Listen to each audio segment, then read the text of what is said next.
Live from New York. Wendy versus LeBron. Brew's got it circled on his calendar. Oh, I'm up tonight watching that. Baby. Is LeBron definitely playing? It's a back-to-back. I would think so. Might be just Luka versus Wemby. That's a good call. I'm taking my Luka versus Wemby is Still good. I'm taking my nephew to Spurs Knicks in March for his birthday. That's nice. I just Happy birthday. Knicks? Yeah, well, it Seems a little early. No, that's what his birthday's on. Knicks need to go get Giannis. Because they're afraid of the Celtics. Jason No, Tatum. they lost 4 straight and they're starting to fade.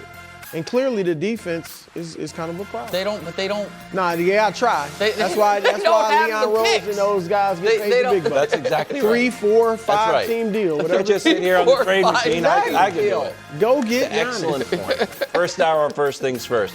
Today, Harbaugh still fired. What's next for Lamar, and who are the mystery teams that might fire their current head coach? There's a lot of mystery teams out there. Meanwhile, is the answer to the previous question about the mystery team Sean McDermott, who is facing a literal must-win. Is that out there? Or It's you a just- mystery, you man. Just throwing that out there. It's I just a doubt mystery. that It's like the can't be Hardy out there. Boys. That can't be true. It's a mystery. But you do think, Brew, if they lose, he could be fired? that guy not getting fired, Mike Vrabel. Slight chance. Yeah. I would not go after Harbaugh Wow. if I were them. And And finally, Harbaugh's a good coach. Special edition of Wild Card Tiers. First tiers of the new year, I think. Right? Yeah.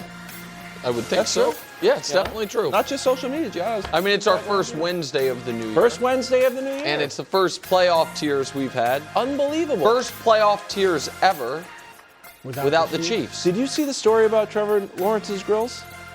I saw that they tricked him into getting fitted for him. Unbelievable. Yeah. It's like how How'd I they figured do out that? your guy's shoe They size called before I like bought you the his Gucci old shoes. Clemson teammate, called his wife called the doctor. The doctor's like, I'll send you over the scans. Oh, but they didn't trick him. No, it No, wasn't but really they- a they trick. did went a long way around. No, you put that. Maybe they should have That's just cement went in to your the mouth? team trainer. That's what I would have said. And said, said, you need a yeah. tell him you need a new For mouthpiece. No, mouthpieces, perfectly. It's the grill. You guys have You think never he's had gonna be wearing the grill? If I bought you grills and you didn't wear them, Oh, it's I like that wouldn't pen wear I bought you. I'm still mad about it. I used it till it went out. It's I gotta get it's some an new ink. expensive pen that you can refill it. There's like 4 locations in America. Yeah, I'm because getting it's fitted. nice. One of them is Is it in New York? 6 blocks Yes. from here. I looked for it. No, I you haven't didn't. found it. We start with a new start That's in Baltimore. true. We've had 24 hours to digest the firing. Brew, yesterday you talked about how change can be good for the organization and that Harbaugh's voice grew stale. Now that you've sat with it overnight, are you more confident in the Ravens' future right now than you were yesterday before the firing, a.k.a. did they make the right move? I mean, I think they made the right move. Harbaugh's a good coach, so I was confident. You guys know I was confident we're going to make the playoffs, and then certainly had a puncher's chance of making a run. This is not about Harbaugh not being a good coach. Obviously, I've said it. You know, guys know I've been saying for a couple of years his seat should be hot, right?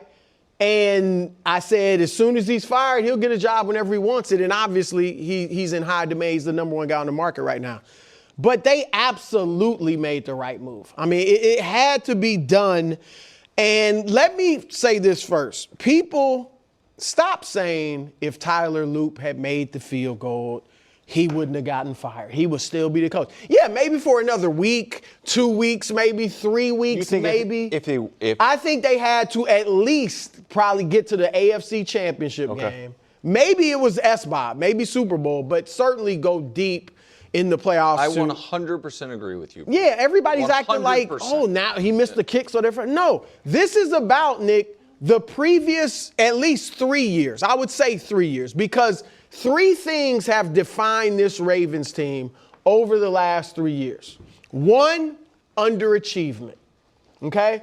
They get the first seed, they get Kansas City at home in the AFC Championship game, and they can't deliver. This year, they are the preseason pick by many to get to the. I think they were the official pick. They were the favorite. They were the Vegas Favorites, favorite right? to win the Super Bowl. Win the Super Bowl. They don't even make the playoffs. All right, I get you had injuries, but still, they had more than enough opportunities to make the playoffs with Lamar playing. So that's number 1, underachievement. Number 2, blown leads. We know that The Ravens under Harbaugh have blown the most fourth quarter leads, double-digit leads, in the last 6 seasons, all right, last 6 years.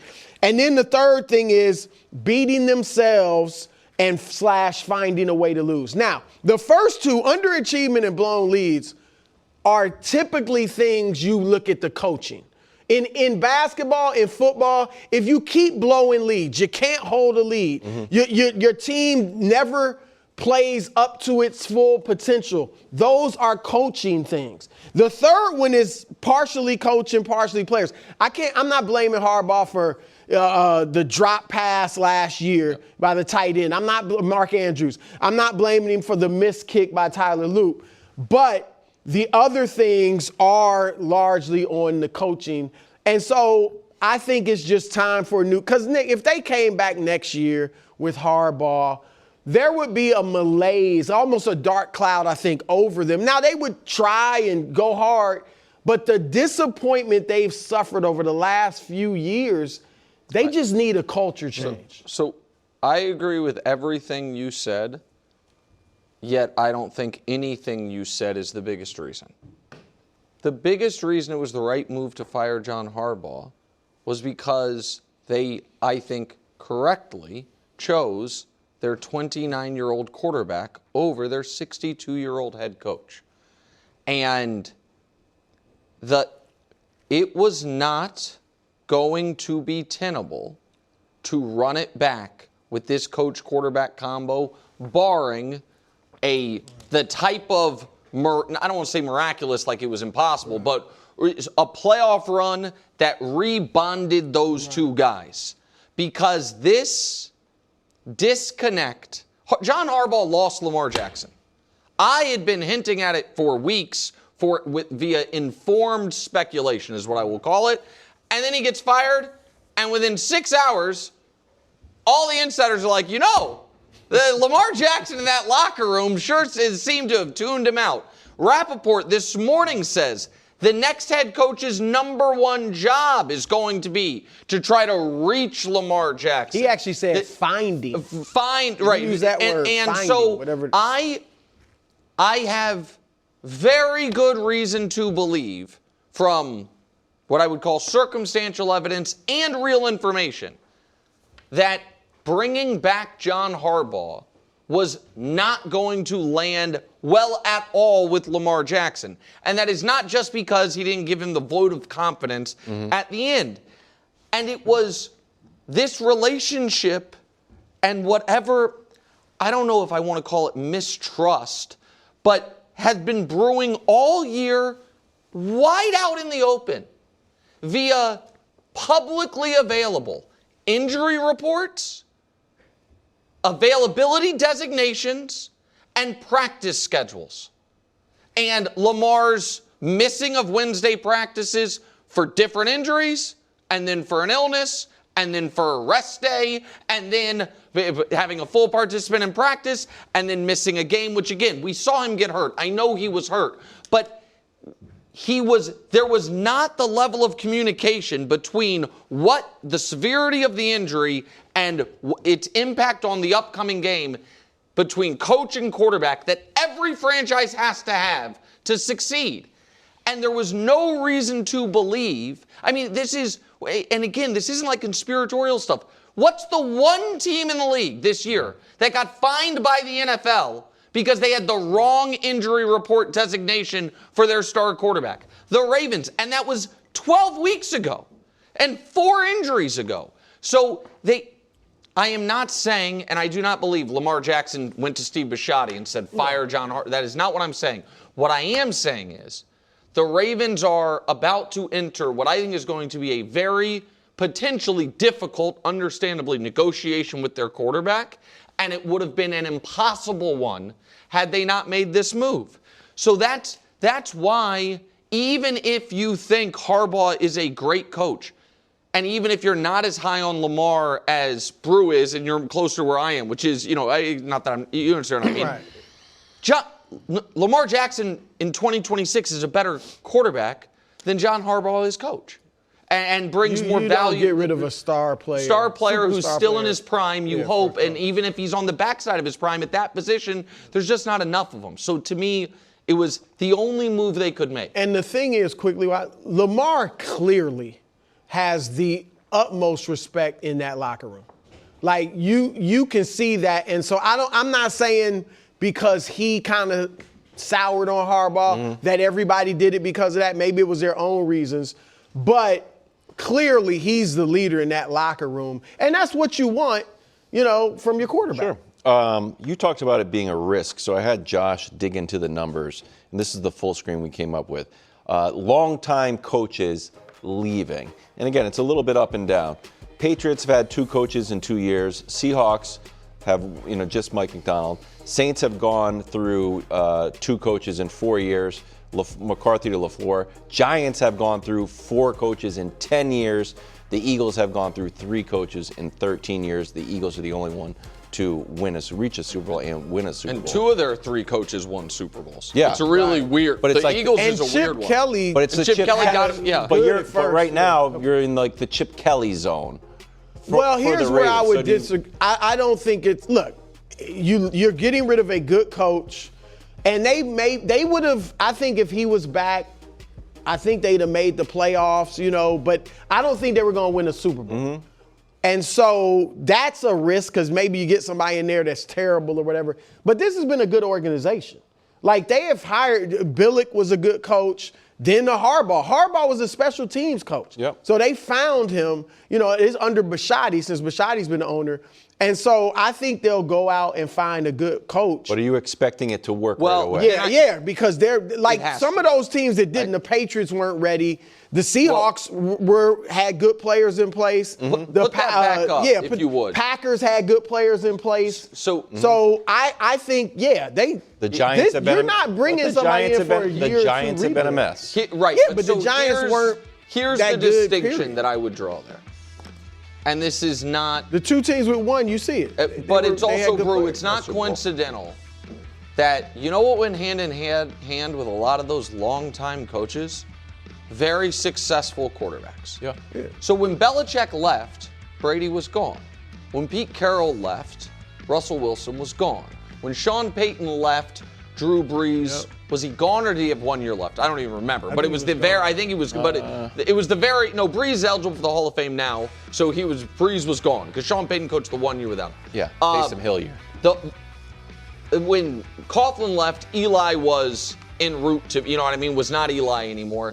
Eagles were different because Andy never had the one long-time quarterback. He had McNabb and then McNabb, Vic. yeah. And the Packers had Rodgers. Right. But he was still there.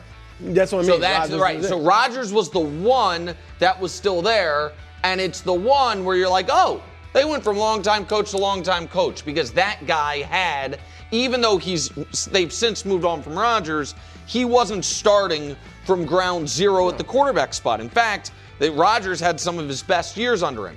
The hope for the Ravens is exactly the Matt LaFleur, Aaron Rodgers piece. You were coming off the worst year of Rodgers' career up to that point, his last year with McCarthy. Now he had won a Super Bowl. I understand Lamar hasn't, but he had won MVPs. He was coming off a bad year. It felt like it had gotten stale with a Super Bowl winning coach. You bring in Matt LaFleur, and all of a sudden, similar, right. And this is I think pretty universally accepted as the best opening of a job since that one. That is the last time you had a firing with a at or near their prime first ballot Hall of Fame quarterback. Because normally, if you have a first ballot Hall of Fame quarterback, you don't lose your job. Right. Yep. All right, let's look at this from the Lamar side specifically. We're going to give you one piece of data, one social media post to decode. I know you love those, bro.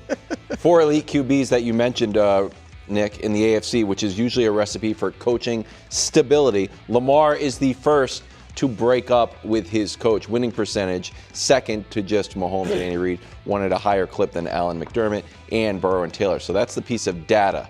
Now time for some social media Easter eggs.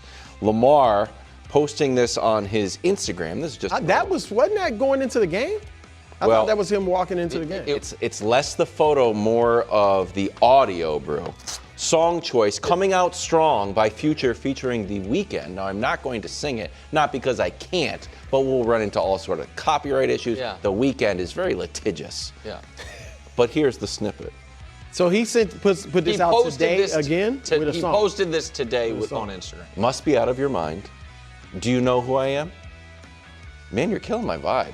Do you know who I am? Oh, yeah. They take my kindness for weakness. Still coming out strong. Yeah.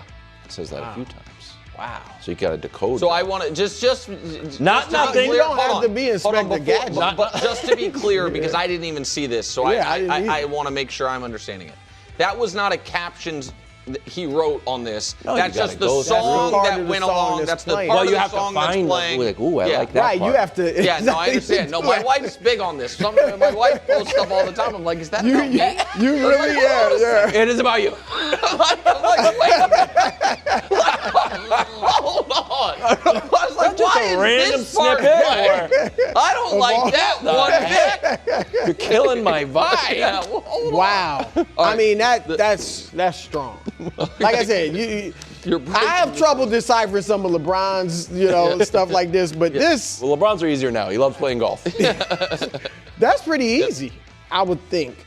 I mean, there was a report that came out today that Todd Monken and Lamar had the problem and Harbaugh was kind of the buffer. Whatever the case, Lamar clearly wasn't feeling good about the situation. Correct. So, as far as what changes for Lamar, I think he's in line. He's going to get a big fat contract extension. Like, you chose him to a large degree over the coaching staff. You don't do that with a 29-year-old in his birthday's today, actually. Happy birthday, Lamar. He's 29 years old, still in his prime. And we disagree here, Nick, because he may not be, he's obviously not the runner he used to be. He still, when healthy, I think will be more than adequate. Maybe now he's down to where all the other good runners outside of Josh Allen are. You know what I mean? Okay, He'll sure. still be Yes. a good runner. But his passing, I think his passing has improved incredibly throughout his career. And these are his career ranks in the Super Bowl era. He's fifth all-time in win percentage. You showed that earlier, Wilds. He's second. He's really tied for first with Aaron Rodgers. Both of them at 102.2. Touchdown percentage, because he doesn't throw as much as others, but a lot of touchdowns, he's first. And in yards per attempt, he's fourth. So I get what you're saying, and you're right, that if he's not the runner he used to be, it will definitely change. Yeah. But he's the best passing quarterback of all the running quarterbacks that I would think, unless you include like a Steve Young or something. Yeah, I was going to say Steve Young. Young. Take him. But Randall Cunningham, Donovan McNabb, Michael Vick, Do you guys include like Josh Allen? I think Lamar's a better passer. So I thought you were going to say that. that. Josh Allen? Yes. So I don't better think passer. he certainly has better. Listen, the numbers are not close. He's never had a Stephon Diggs. His efficiency numbers are far better than Allen's. Allen's, prolificness, yardage numbers, and total. Yeah, he throws more. He throws it more and throws it for more yards. But Allen too, Nick, has the threat that Lamar has. Like defenses cover him the same way because he could run. Mm-hmm. He's just as much of a running threat as Lamar. So, what's this mean for Lamar? Since he's been awesome, they have had multiple defensive coordinator changes to switch things up. Obviously, you don't put that on him at all, like he literally doesn't play defense, but the team has changed defensive coordinators. They've changed offensive coordinators since he's been awesome. Right. Greg won an MVP with Greg Roman, won an MVP with Todd Monken. Now he's going to have a new offensive coordinator. Mm-hmm. They've now also changed head coaches. They went out and got Derrick Henry, who since he's been there, leads all running backs in everything. Yards per game, touchdowns. I think now rushes as well because he passed Saquon, was the one guy with more, and Saquon sat out this past week. Right. Since he's been there, the Baltimore Ravens have used 3 first-round picks on wide receivers. Now, I haven't loved any of the players. Zay Flowers is coming off his best year, but there hasn't been a team that has dedicated more first-round picks in this time to wide receivers. And every year, when they announce the Pro Bowl, for whatever it's worth, it's replete with Ravens. You know what I mean? He always has a ton of Pro Bowls. They had 6 this year. That's what I mean. Yeah, last year, I think 2 years ago, they set the record for it the year that. So, the last house on the left is Lamar's. Everything's been addressed. Everything's been changed. Right. And he has to deliver and be available. So I think this number will surprise you guys. In the last 5 years, since we've really had this quarterback big four, Allen and Mahomes have played the exact same number of games, 93. Allen, 84 regular season, 9 playoff. Patrick, 80 regular season, 13 playoff.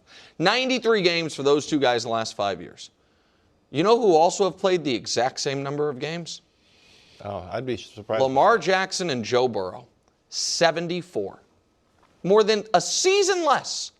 19 games less for both of them. For Lamar, it's 70 regular season and 4 playoff in this stretch. And for Burrow, it's 67 regular season. Well, so regular season it's 70 to 67 Lamar versus Joe. Playoffs, it's 4 to 7. But it's for those guys, Lamar and Joe have played 74 games in the last 5 years. Patrick and Josh have played 93. Joe misses so much time. He's thinking about retiring. Well, so that's. But here, let me add, because I got some numbers for you too quickly. Lamar has missed 17 games in the last 7 years. His first year was a rookie year. Yeah. So last 7 years, he's missed 17 regular season games. Burrow, in his 6 years, because that's all he's played, has missed 26. Yeah, so and then Dak Prescott, in his last 6 years, has missed 24. So those guys are missing far more games than Lamar. So, but in the last 5 years, Joe Burrow and Lamar Jackson played the same amount of football. They both played 74 games. And now, if we want to, if we say just regular season, then it's 70 to 67. But we talk correctly about Joe, about being an injury risk. Yeah. And about availability being a problem. Lamar Jackson is now going to, this offseason, get a new head coach, a new offensive coordinator, and I'm very interested in, because I go back to that Baltimore Sun article about Lamar's offseason participation. I don't know how quickly this contract is getting done. I do know that what would be very important for the new head coach, a new offensive coordinator, a new system, is Lamar Jackson to be there the whole time. And I do know that the Ravens have to have a healthy and available Lamar Jackson. Yeah, and that's before we even get to, and we need you to play your best in the postseason. So there's no other doors to push on as far as why is Baltimore not breaking through is the point I'm making. The pressure, to me, he's under a lot of pressure because a lot of people, rightly or wrongly, are putting this on Lamar. Like Harbaugh's not there because of Lamar Jackson, right? So that people are going to look at him like, you got to deliver a Super Bowl. But that was the case anyway. If they were bringing Harbaugh back, it would be, you got to win a Super Bowl at some point. So the pressure on him is immense, whether Harbaugh was the coach or whoever's the coach. But I think of him, and I would imagine you do too, different from Burrow in that Lamar's injury, he's missed hamstring, some for illness. Only one game. That was the COVID year. I think he missed one game. Yeah, his injuries haven't, like Burrow's injuries have been like, you can't play the rest of the year and stuff like that. Lamar's, I think, have been more nagging, slight type stuff, but I don't know if what's better or worse. And it's just, it is, the availability has been he has not been, in the last 5 years, he's played in the playoffs twice. Just as same as Joe Burrow. It's wild. I mean, it's weird. It is 1 year, it's just the reality of where he's at. Dusty, let me check in with Dusty to see if we're going to do must win or are we going to talk more Harbaugh. Dust? I don't know. I can't hear Dusty, so we're going to go to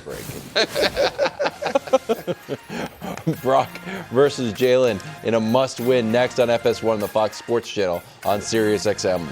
That was a lot of power you just gave Dust. Podcast is #1 in the entire world. I can't believe it. Congratulations to Gianna. Your job is not safe, however. We have to. You're getting close. We need though. 23 Getting there. more million views on YouTube, which sounds astronomical. But thanks to you, we get about 1 million views a day, many of them negative from yesterday's Patriots segment. Time now for the most literal. Did you check Oh, that out? you read that. Oh, did you check that out? Little rough. I tried to tell you. It's a problem with the question, actually. I tried to Time now tell for the you. most literal version of must win yet. Wild card must win. Coach Mangini winless in his last several tries, but he said he was on a and self-scout. upset too. Oh, yeah. The intro makes me bitter. Hey, lock in. First up, 49ers back in Philadelphia, Sunday at 4. This one's on Fox. Last matchup, 49ers tore the Eagles apart. Time before that, Brock tore his UCL. The conference championship. That's a bummer. I'm just giving the facts, man. I understand, but you were like, tore him apart. Then you're like, suffered catastrophic injury. Catastrophic. Well, Terry, you're your CL. Since the start of November, the San Francisco offense and Philly defense been hot as a pistol. Brew, you're the reigning two-time champion. You go for a Going for three-peat. three-peat? Oh, my goodness. Nick tried. I did three. Did you do? Yes, did I he? did three. Yes. Yes. But this is wild card It didn't weekend. feel This is Majestic yeah, as exactly. mine. Oh, are you passing You're or passing or playing. I'm here. playing. Okay, I'm here we playing. go. This is an absolute must-win for the Eagles. The whole team? The Eagles. All right. The Niners are playing with house money with all their injuries. It's a great that they even got here. So they're playing with house money. The Eagles somehow, coach, Nick Sirianni, the seat seems to be a little bit hot. Oh. I wouldn't say he's on the hot seat, but that seat feels warm. It's And warm. if he loses this game, who knows what in the world could happen? I mean, John Harbaugh's available. So I'm just saying. Jalen Hurts, all of a sudden, people have forgotten that he's been to 2 Super Bowls and won one as the MVP. So he's, if he loses this game, who knows what? A.J. Brown is just one loss away from starting something. Oh! What do you mean? Like We Michael finally- Jackson said, season's want to over. be starting something. Yes, remember that He song? might say something and start something, Ooh, wanna be and they're at starting home. Absolute must-win for I like the the Eagles. A.J. Brown part. The rest of it felt like appetizers to me. Yeah, I like where you're heading, but I'm going to narrow it down to just Nick Sirianni. And here's the reason why. So he made the decision not to play the starters last week, which was controversial in consideration of what happened and them losing the 2 seed, where they could have potentially had the 2 seed. And they've been 5-0 when they've played at home. And both the NFC Championship games were at home. So there's that. But the flip side of that, I thought he actually made it a good decision, even though it was controversial, from a health standpoint, because both of his Super Bowl runs have come with extremely healthy teams. In 2022, is 22 out of 23 starters healthy. In 2024, is 21 out of 22 starters healthy. And now this year, he only has 1 of 22 starters on IR. And again, we should be 21 out of 22 guys healthy. So it was a controversial decision. And Harbaugh is looming, and people don't love him always. But when you look at it in comparison from a health perspective, Coach, do you know if Lane Johnson is back at practice? I didn't get the He is. most recent update.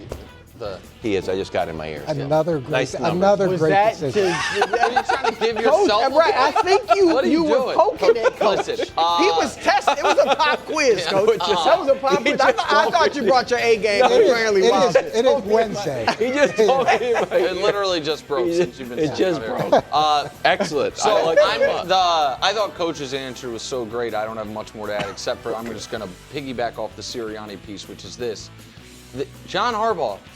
Where was he before he was in Baltimore? Oh, Philadelphia. Yeah, and so when there was the reporting yesterday that more teams than there are current job Yes, openings mystery called about John Harbaugh or about his availability. A lot of people, I think, probably smartly connected that team to Miami. Yeah. I am curious, and I would not put it past Howie Roseman and most notably Jeffrey Lurie, if this thing goes sideways at home in that building, to truly take Harbaugh's temperature. But Coach is right. It's a must-win for Nick Sirianni for those reasons.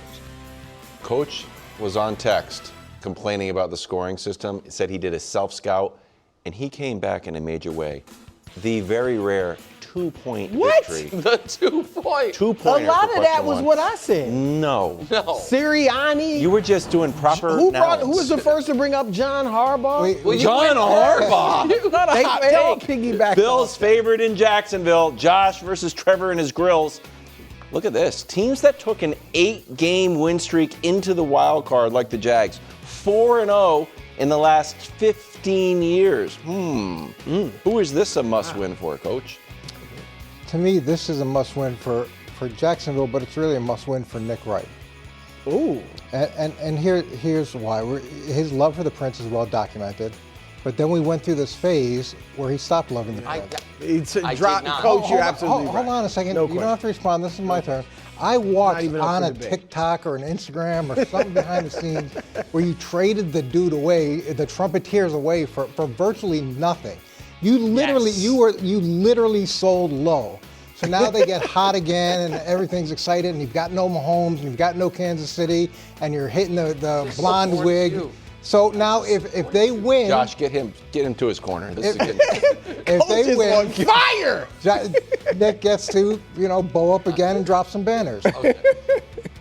Coach, I supported you a moment ago. You're totally that was a mistake. This is cutthroat. You're totally What's not your win? misrepresenting all of it. Man. First of all, Playoff. I never This is playoff abandoned. must win. I never abandoned Trevor. However, during the dog days of the Doug Peterson era, we did have 2 separate bosses fly into town and give us a presentation. That the point of it was, here are all the shows on sports TV that don't talk about the Jags, and it was every show that existed. And here's you guys. You have to stop. So that and But I I'm was the bad guy. Right, and I was trying to do KW a favor with the Trumpeteers. However, to respond to Coach Fully, not only is this not a must-win for me, it's a can't-lose for me. Because while, yes, obviously, I'm the Jags and Trevor Lawrence guy, I'm also the only person on this show for 2 years that has said that Buffalo Bills team is championship caliber. That the only team in the AFC I believe in more than the Bills is the Chiefs, and they're in a bit of a down year. I don't know if people have noticed. With that said, this is obviously a must-win for Josh Allen. It is one thing to spend the 2020s not reaching the Super Bowl because Patrick Mahomes with a little cameo from Joe Burrow prevent you from going there. It's another thing if the folks in Duval and Trevor Lawrence's glorious locks that nobody respects but me beat you. It's a whole different spin on why hasn't Josh Allen gotten through if they lose this game to a Jags team that very few people actually respect. So it is a must-win for Josh Allen. That's undeniable, despite coaches, just basically going Both negative. Great A answer. lot of revisionist history in that second. What? wow. A lot of What? Coach is absolutely right. Nick, this is what he did to Trevor Lawrence. Yeah. Dropped Mic like drops? a bad habit. Like a bad habit. habit. Must win for the Bills. All right. You just do the whole. The coach is on the line. Sean McDermott's job might be on the You line. just fired everybody, bro. It might be on the line. I'm just saying. You know it's out What there. if the Eagles lose and the Bills lose? Oh, They're- crazy. Luckily, there's 2. No, I mean, coaches could be. I'm not as strong on McDermott getting fired or being on the hot seat now as I was, say, 2 years ago. But something might have to change if they lose this game. And Josh, his kryptonite is gone. His kryptonite was Patrick Mahomes. He is not in the playoffs this year. We've given him a pass. Oh, you lost to Mahomes. Everybody loses to Mahomes. And now, what is it? Yeah, Who gets the point? Coach, obviously. Coach! Coach has locked up at Coach is least on a tie. fire. This has to be worth 5 points. Unfortunately, since it's playoffs, this is worth 5 points. I thought it might be. This is right now it's 3-0. A second but this ago, is you worth said I had locked up a tie. high Suddenly if we were playing by regular season rules. But I this think is Coach worth Wood got a 5. That's trainer fair last enough. week. Bonus My round, this is worth 5. Chargers in New England. Herbert 0-2 in the playoffs. 4 interceptions, completion percentage at 52%. Drake May has never lost in the playoffs. This guy. No interceptions, has never had a singular bad play. This season, Herbert and Drake May, who's in the running for MVP. Nick, Yeah. this is worth 5 points. That's fine. Who is this a must-win for? You, and everybody knows it, especially people that watched our A block yesterday, which I Brad don't know. I don't know if it was worse than the A block the day after the Patriots beat the New York Giants and you announced them as the new dynasty of the NFL. But it was, you have somehow turned what should be a house money can't lose situation into covered in shame and embarrassment situation, because you've decided this is the one team and the one quarterback in NFL history that is simply immune to some first playoff game jitters, that is simply immune to playing. I think what you said is, I don't think Josh McDaniels will allow Drake May to play poorly. Yeah. As if other offensive coordinators like, you know what, this is the week, I'm just going to let Tom Brady, who had plenty of bad playoff games, play poorly. Some under Josh McDaniels. Strategically, KW, I don't know why you did it, but you've done it. It's a must-win for you and you alone. That was a nice preliminary take, because I'm going to take Nick's take and raise it one. It is not only a must-win for Kevin Wiles, it is a must-win for First Things First. Show. Because all of our other top teams, the Ravens, out. The Chiefs, out. You picked the Ravens to win the Super Bowl too, Coach. Out. Your team is the last one standing. I gotta carry So this this is, yes, you have to carry the show. This is for First Things First, a must-win. Well, we got a little preview yesterday of what Wild's carrying. No, when you ask me if I'm worried and I say I'm not worried, you guys you like, you should be worried because Tony Romo didn't win the MVP 20 years ago. Look, I think both your answers were cute. So he started with Kevin, and then you moved to the show. But this is really about truly opening the doorstep of destiny. And here's what I mean. We had the terrible years at the end of the Belichick era. And then you had the terrible year when they transitioned. And now this year has been incredible. We got the 10-game turnaround, all the things that go into it, and now we have a chance to win a playoff game. When's the last time they won a playoff game without anybody named Bill Belichick? 1998. And Bill Belichick is on the Let's Go podcast. I think that's Tom Brady's podcast, giving game plans on how the Patriots can win. So if you're really going to transition out of the past and truly become a new dynasty, this win is a must-win. Ladies and gentlemen, we have the first ever shutout victory, 8-0 for Coach. 9. Wow! Oh, Congratulations, Going home. An 8-0 Sid, I've never played again. Unbelievable. I'm retired. The Super Bowl was champion serious. brings it home. Congratulations.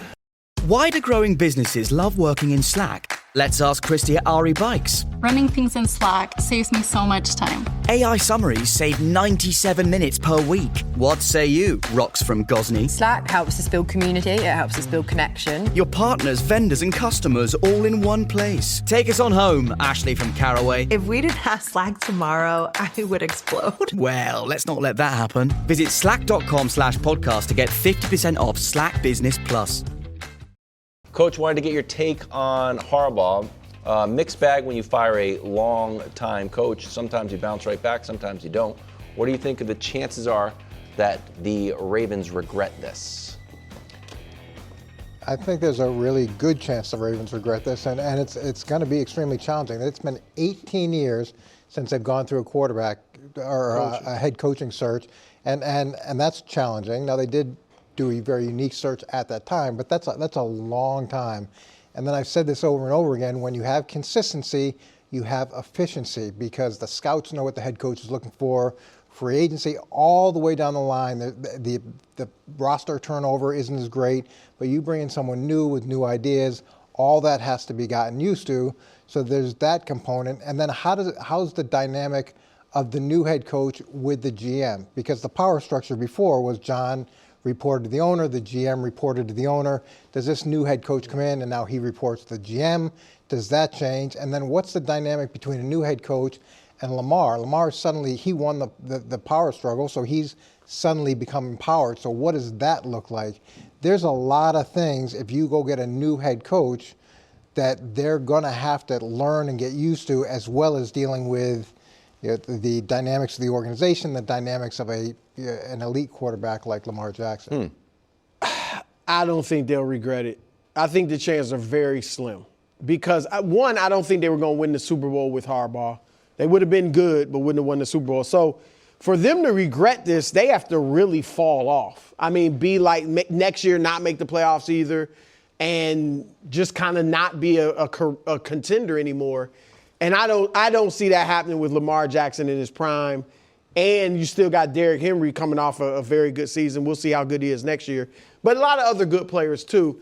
And I think, Coach, this is a very good organization. Bisciotti last time did a good job of identifying Harbaugh when he got rid of Billick. And Harbaugh was just a special teams coach. So he went and found him. I think they'll go find this guy, a good guy. I actually got some names I can throw out. Jesse, these are names you've heard. Yeah. But Jesse Minter, who has a relationship with the Ravens, but he's the defensive coordinator with the Chargers. With his brother. I like Flores as a head coach. Yep. And then if I got Flores, I would look at, I don't know if these guys want to be OCs. I'd look at, not saying I'd hire him for sure, but like a Cliff Kingsbury or a Mike LaFleur. And I'd consider Mike LaFleur for a head coach, not so much Kingsbury.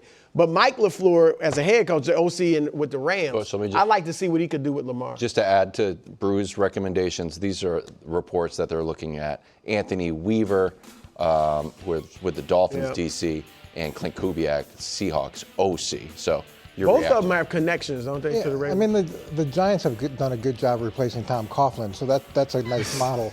But they don't have to play. They didn't have a two-time MVP quarterback in his prime. That's the difference. I don't necessarily agree with the fact that they couldn't win a Super Bowl with John Harbaugh. I don't know that you agreed with that yourself. Yeah, I mean, look, if they brought him back, I'm not saying I definitely wouldn't have picked him. But, Coach, the last 3 years have ended in utter disappointment. And I just think would be like a malaise over them. You're right, they still would be talented, and maybe I would have picked them next year. But and I'm not trying to be too flippant, but if they kick the field goal, we're not having this conversation. A 40-yard field goal. So that's right. Listen, I'll split the baby on this. If they kick the field goal, then if they had made the field goal, I'm not being rude, Brew would have believed they could win a Super Bowl under Harbaugh because you would have thought they could do it this year. Well, you would have held out hope that they had a puncher's chance. With the other side of that is, even if they had made the field goal, I believe John Harbaugh was going to be fired because I think he and Lamar really right. That's the thing too. But the year before, it's a drop pass for a 2-point conversion by one of their most reliable players. But that was just to tie it. They would have had the opportunity to go to overtime. And if they won in overtime, they would have had the opportunity to have their teeth kicked in by the Chiefs. But the Chiefs had beaten them, a better Ravens team in Baltimore the year before. But my point is, those two plays weren't poor coaching decisions. But there are other things. Yes, I think it's the totality of it, and I really do believe they don't regret it. Because they were going to have a massive issue on their hands in the form of Lamar's future there had this move not happened. I vehemently and for good reason believe that. With that said, it is risky. So this is to me, a shocking, it's a very basic graphic, but it's a shocking stat. More than half of the league, 17 teams, have changed coaches in the last 2 years. So, to get some context, Mike McDaniel is the 10th longest tenured head coach in the NFL. DeMeco Ryans is in the top half of longest tenured. Feels like DeMeco Ryans is a young, new head coach. He's been with his team longer than 17 seven, obviously 7 of them don't have coaches yet, but they just fired their guys. And so you run a big risk that now you're just on the carousel. Now, hopefully, having a Lamar Jackson prevents you from being on that carousel. Here would be my concern pushback, if you will, Brew. Much like we said about the Cowboys when they changed, I don't know if it was the last year with McCarthy or not, but it was, we felt like, man, win 12 games, lose in the second round would be a failure. But because they had the bad year, the final year with McCarthy, if they brought him back, then win 12 games and be a great success, even if they didn't have playoff success. I do wonder if you bring, after this bad season, if you bring in a rookie head coach, Jesse Minter, for instance, because I think hiring a rookie head coach with a future Hall of Fame quarterback is a risk. Now, the Packers did it with LaFleur, and it's worked out, but would 11-6 and winning the division and losing in round 2 be like, man, we're on the right track? When that would have, if we would have told you going into this year that was going to happen under Harbaugh, we'd have said, that's a disaster. You're the Super Bowl favorite. You win 12, 13, 14 games. So that is the concern here. As long as Lamar's in his prime, anything but reaching the Super Bowl or winning it is going to be a disappointment. Yep. So but if let's say that happens, they go 11-6 next year, lose in the first or second round of the playoffs. Call it second round. Give them a playoff win.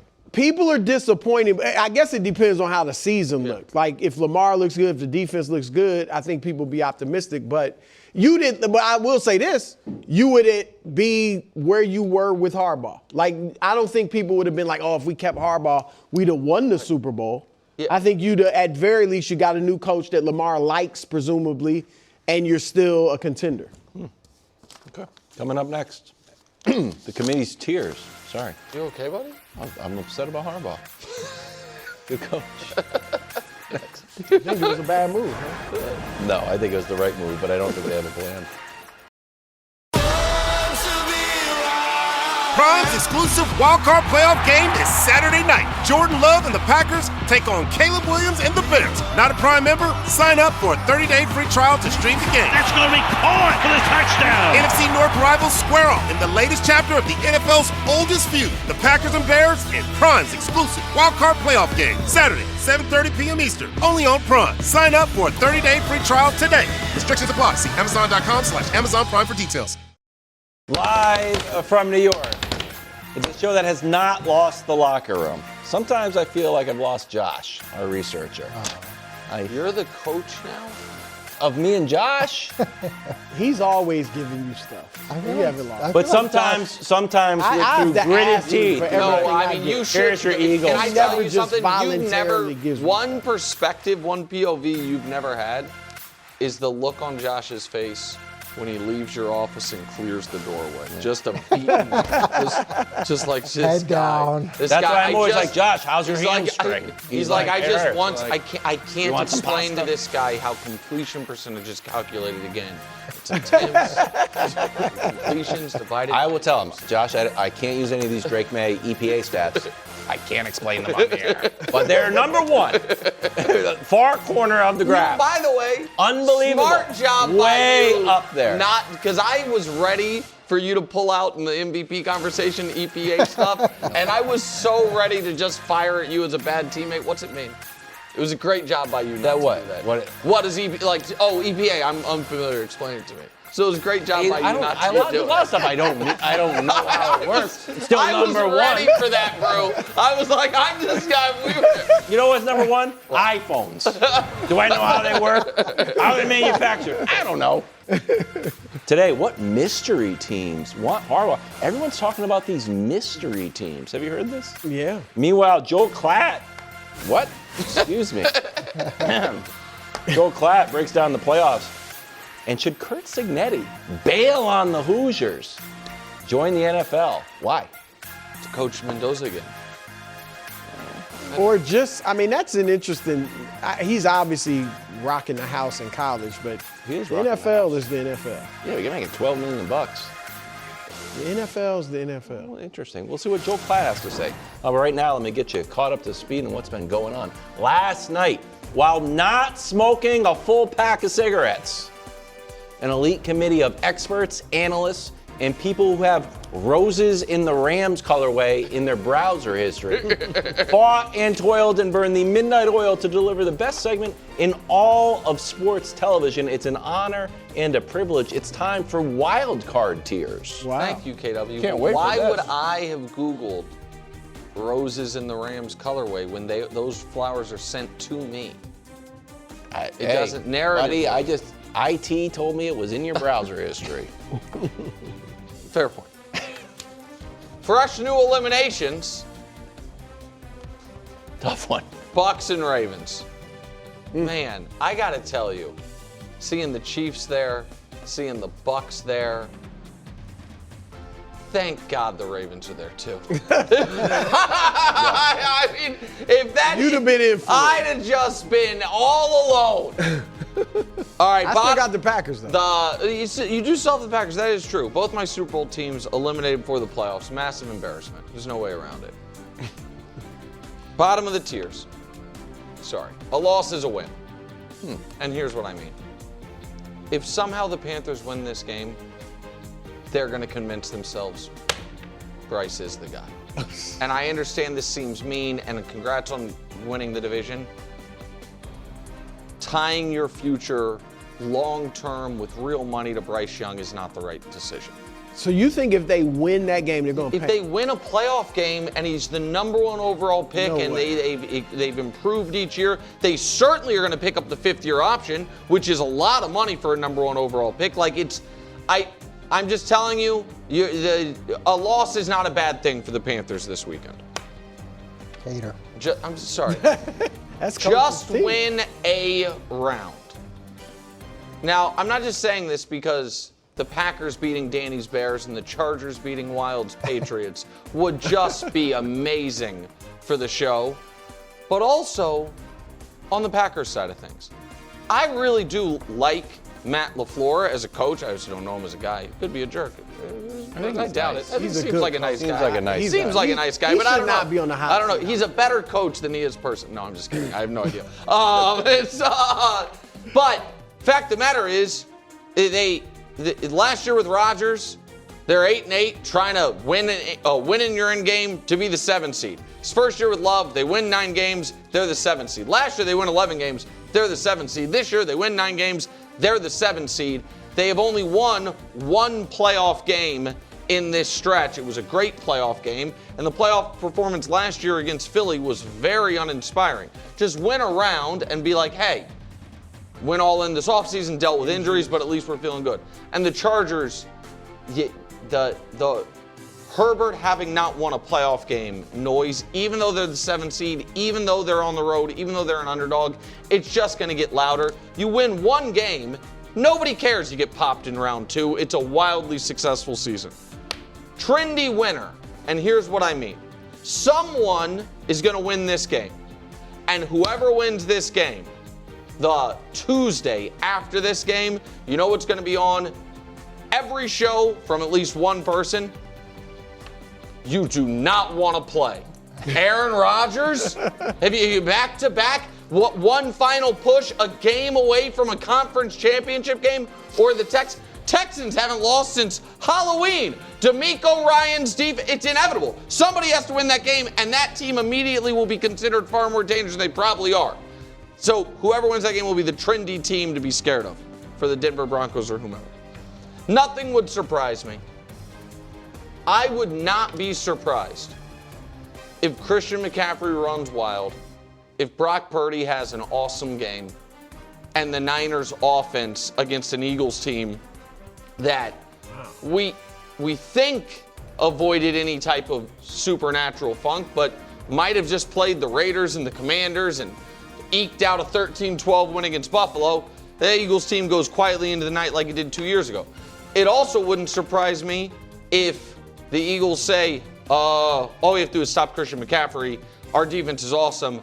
And that Eagles offense gets rolling against a very beat up and Niners defense that can't get to the quarterback.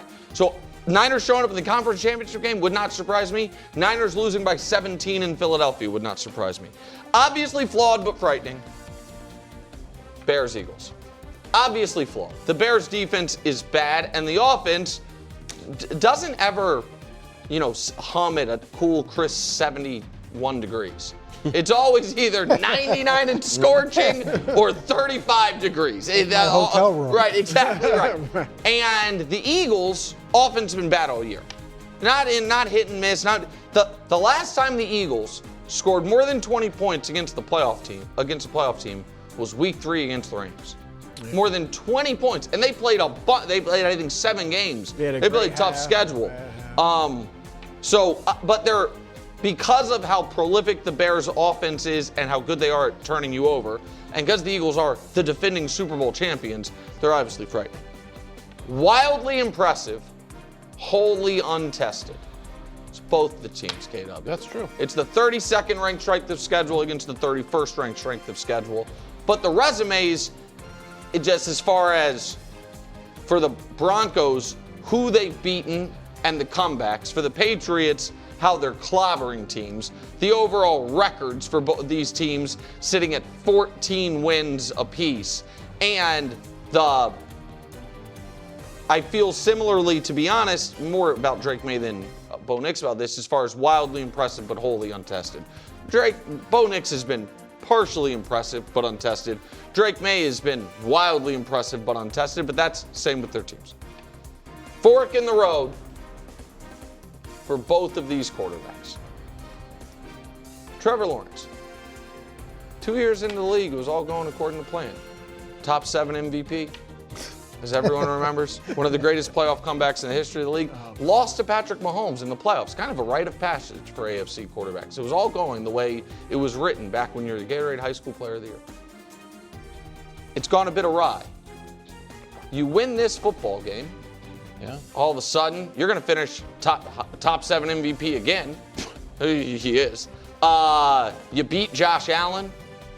You finally seem like you have your right coach. Got that sick grill. Yeah. You are going to be discussed the way you deserve to be discussed as a true elite quarterback in this league.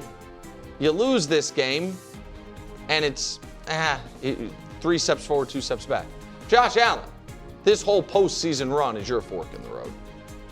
The path is clear, but the path is rocky as far as your path, but who's in front of you is clear. You win this game, and the next game, and the next game, you get the monkey off your back. You lose any of them, but particularly this one. And people are like, okay, if this year you can't get over the hump, when are you? Yes. The best team, I just think they're the best team. I understand that they lost. They were the first team in NFL history to score a touchdown in overtime and lose the game. And because of that, instead of being the 1 seed with the best record in the conference, they're the 5 seed with a tough path. They're getting Devontae Adams back. I think their quarterbacks had the best year. I think of all the playoff teams, they have the best coach. I think they're the best team. However, it has been a weird year. And similarly to 2005, when the 2-time defending Super Bowl champion Patriots get clipped in round 1 by Jay Cutler, and the path is open and the Seahawks show up in the Super Bowl with Matt Hasselbeck and Sean Alexander. Or 2008, when Tom Brady blows out his knee and we look at the Super Bowl, we're like, wait, the Super Bowl is the 9-7 Arizona Cardinals? It's a weird year. And the Seattle Seahawks with Sam Darnold being maybe start to finish the best team in the league, continuing in the playoffs would be weird, but it's been a weird year. They do have the best resume. They are atop the wild card weekend teams, Coach. It's a good group of tiers, and as always, I love the write-ups that you have next to it. I hate to do this because I don't want to be a Jacksonville hater. Especially we had that nice visit with Eric Armstead yesterday. Yeah. Very good to see him. But I think he got him too high. I showed you the stats yesterday. We've seen this movie before with the Prince where he got hot after getting a new head coach, won 5 games down the stretch. His numbers were impressive, and then he implodes in the first half of that game, and then the defense for the other team implodes in the second half of the game, and he somehow figures out a way to get out of that.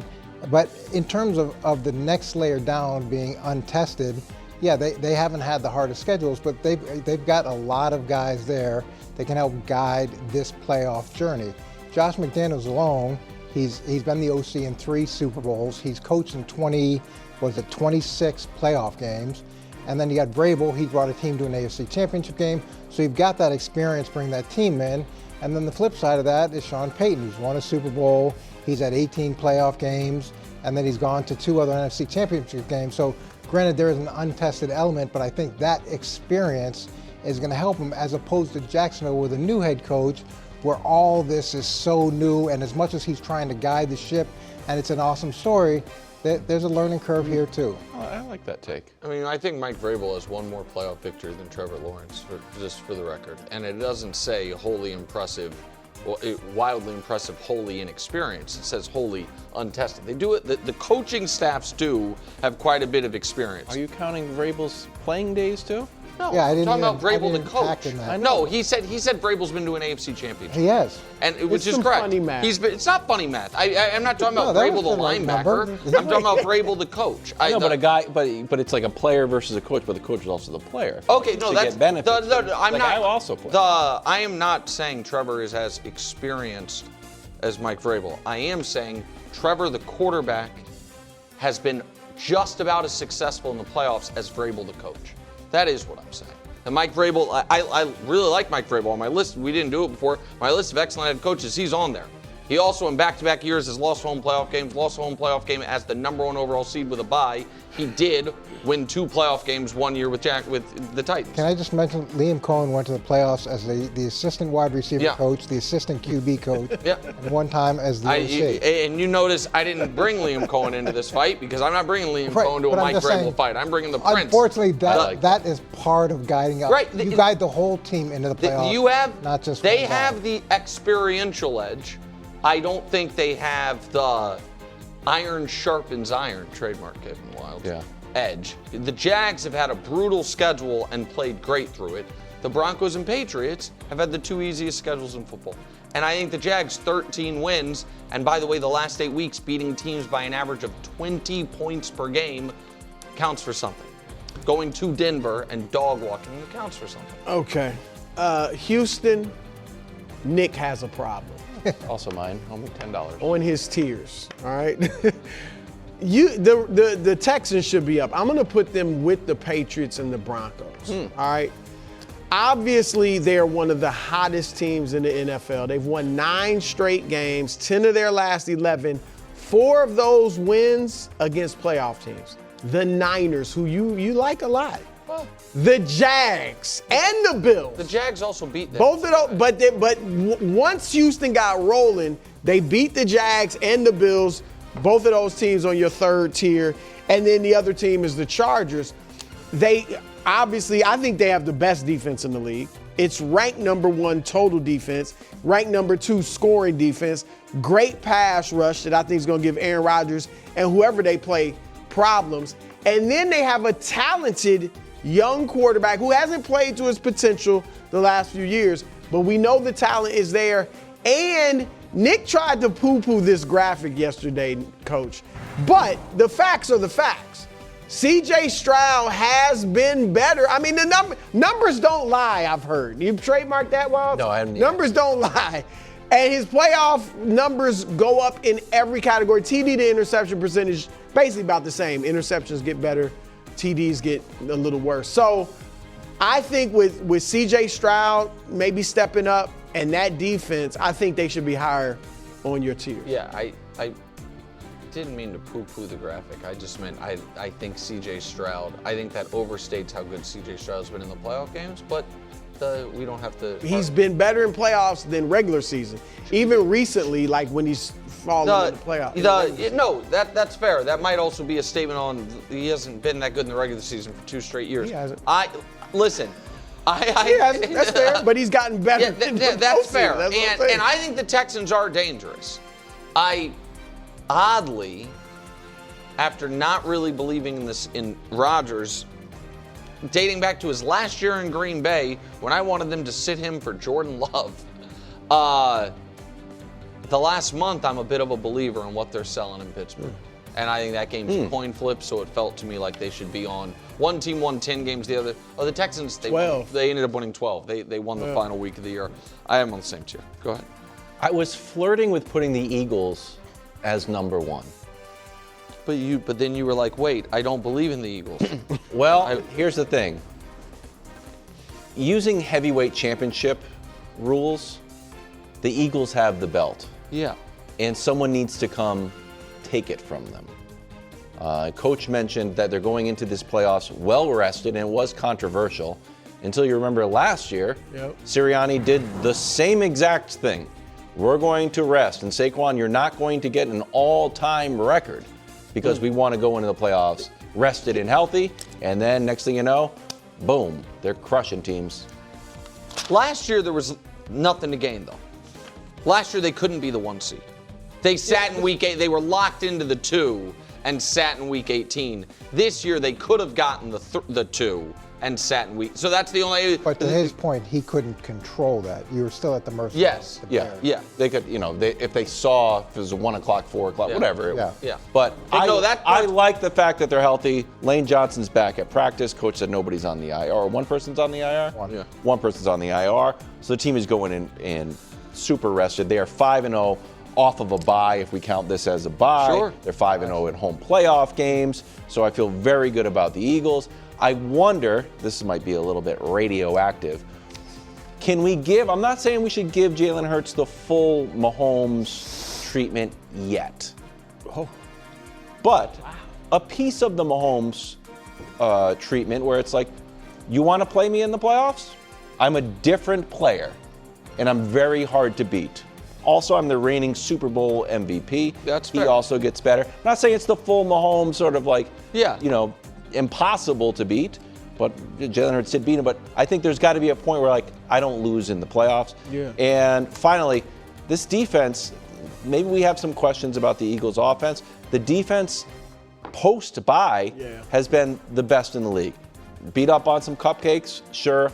Also shut down Josh Allen and the Bills. So this was sort of the recipe last year, too. Defense really comes on strong. So, no, Jalen Carter's back. Saquon, the offense starts to click a little bit more. Next thing you know, So show roll. that. Listen, I buy all that. I think I reflected the Jalen Hurts thing a bit in Mahomes Mountain, where he jumped up considerably from where he was in the regular season because he's earned that. But so, like, you think they deserve to be ahead of a team, like just picking a random team ahead of them, like the Patriots? Yeah, I mean, I still have to be a pelts on the wall guy. We're the team of the century, but the guys are reigning Super Bowl MVP. So I feel like I did give them some reigning Super Bowl champion juice by putting them where they are. The only team above them on the tiers that I think you would argue they had a better regular season than is Buffalo. Like, that's the only one. And we just saw them play, and it was a coin flip game. They won it, to be fair. No, but I wonder, like, the Seahawks, I know I don't want to reopen the can of worms, but we have proof of concept that Sam Darnold will melt down. Stafford and Jalen Hurts played in the playoffs. Jalen outplayed him. We just saw Bills, Eagles now. So I'm not willing to put him. Darnold's your guy. You got very mad at us for plenty- us not giving Darnold enough credit for not melting down on Saturday night. But there is, if I said pull tape of Sam Darnold melting down, you'll be like, hold on 1 second. Focus up. Last 2 games last year. Wild card weekend, Saturday, Matthew Stafford and the Rams against Coach Mangini, Bryce Young, and the Panthers. Yeah, then on Sunday, the 49ers, Brock Purdy, taking on the Super Bowl champs. That's at 4 o'clock. Why did you say? I thought you were saying everyone in the picture. Well, CMC's there. I think Nick hasn't put CMC. Only on totally Fox. Welcome back to First Things First. A lot of mysteries. Everybody's talking about it, okay? Currently 7 head coach openings, including Baltimore, which would be shocking if he nailed that one. Chef reporting that Harbaugh already took 7 calls, which means there's at least one mystery team. Then Rossini said, stop the presses. There's more than one mystery team. Oh my gosh. How many? She throw out more? She said How there's many? more than one mystery. Well, there has been a report the Dolphins are not the mystery And the Dolphins team. aren't the mystery That's- team. And a lot of people thought they were. Yeah, I would think. What's going on Who here? reported that? Who reported that? Barry Jackson. Yeah, one of the local down in Miami. reporters. He's- All right, so what's the best head coach spot, head coaching spot? Those are open, but again, there's mystery. You can go off the board. Yeah, I don't know the answer to that, but here's what I do know is that whatever opportunity comes up, he can go listen to all of them, but it's about the relationship with the owner. Like, more so than anything else, for someone like, for any head coach. The Packers it's the are out. relationship They don't with have the it. owner. Yeah, Well, that's got me the with 10,000 guys. perfect. That's the perfect That's good. organization. Right. When you have, you don't have that. But for him, he's going to go into any organization with a significant amount of power, and he's going to only want to report to the owner, just like he has reported to the owner, and then he's going to want to make sure that that owner has the same vision and values that he has. And I can tell you, you go through the interviews, it's like, you know, there's going to be some turbulence. There's going to be this. Oh, yeah, we're good. And then the second the plane shakes, right, you know, they throw you out. So you've got to be able to make sure that relationship is something that he can not only deal with, but that it's actually going to help him be successful. And he's got so much time and so much clout that maybe a year off isn't the worst thing in the world too, so that he gets the ideal situation as opposed to jumping into another one. It's out there that maybe Tomlin, if they lose, if the Steelers lose, or McDermott if the Bills lose. I don't like Harbaugh for those jobs. Not that he'd be terrible. Harbaugh replacing Tomlin would be wild. Would be utterly, would be absolutely wild. But what I'm saying that because I feel like the best job for Harbaugh, to me, like the best type of job, is to go to an organization that needs stability, needs a culture change, and is building. All right. If he didn't get Baltimore over the hump recently, I know he won the Super Bowl years ago, but if he didn't get this Baltimore team with the 2-time MVP, one of the best running backs in the league, and a good defense over the hump, why should I think he's going to get the Bills over the hump or the Steelers over the hump? So I think just looking at this field right now, Coach, I think the best job for him would be Atlanta. He would bring stability there. They fired the GM. Yes. Yeah. No. So I don't know how that's going to work, but he obviously would have some power there. They probably look at him like this is a guy that would bring us stability and take us to another level. And we know they have talent. What they don't have is a quarterback, and that's what the Giants might have. And maybe they think Penix could still be. Penix is okay. I just don't think he can stay healthy. He couldn't stay healthy in college. Now, Cousins, though, played well at the end of the year. Maybe he's got another year in him or two, you know. So maybe Cousins is there. They got talent around him. We know that. And he could stabilize them. And then in the meantime, if it's not Penix, they get their future quarterback. Because Cousins played pretty well down the stretch when they won the 4 games. So I think the only good job that's open is the one that he just left. I don't think the Giants are. Atlanta I don't think Atlanta is a good job. I guess they're bad every year. What do you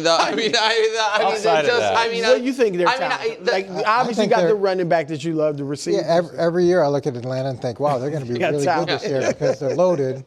But I didn't think that's the culture. No, but I didn't. I guess my problem is I didn't think Raheem Morris was a bad coach. No, I thought he was fine.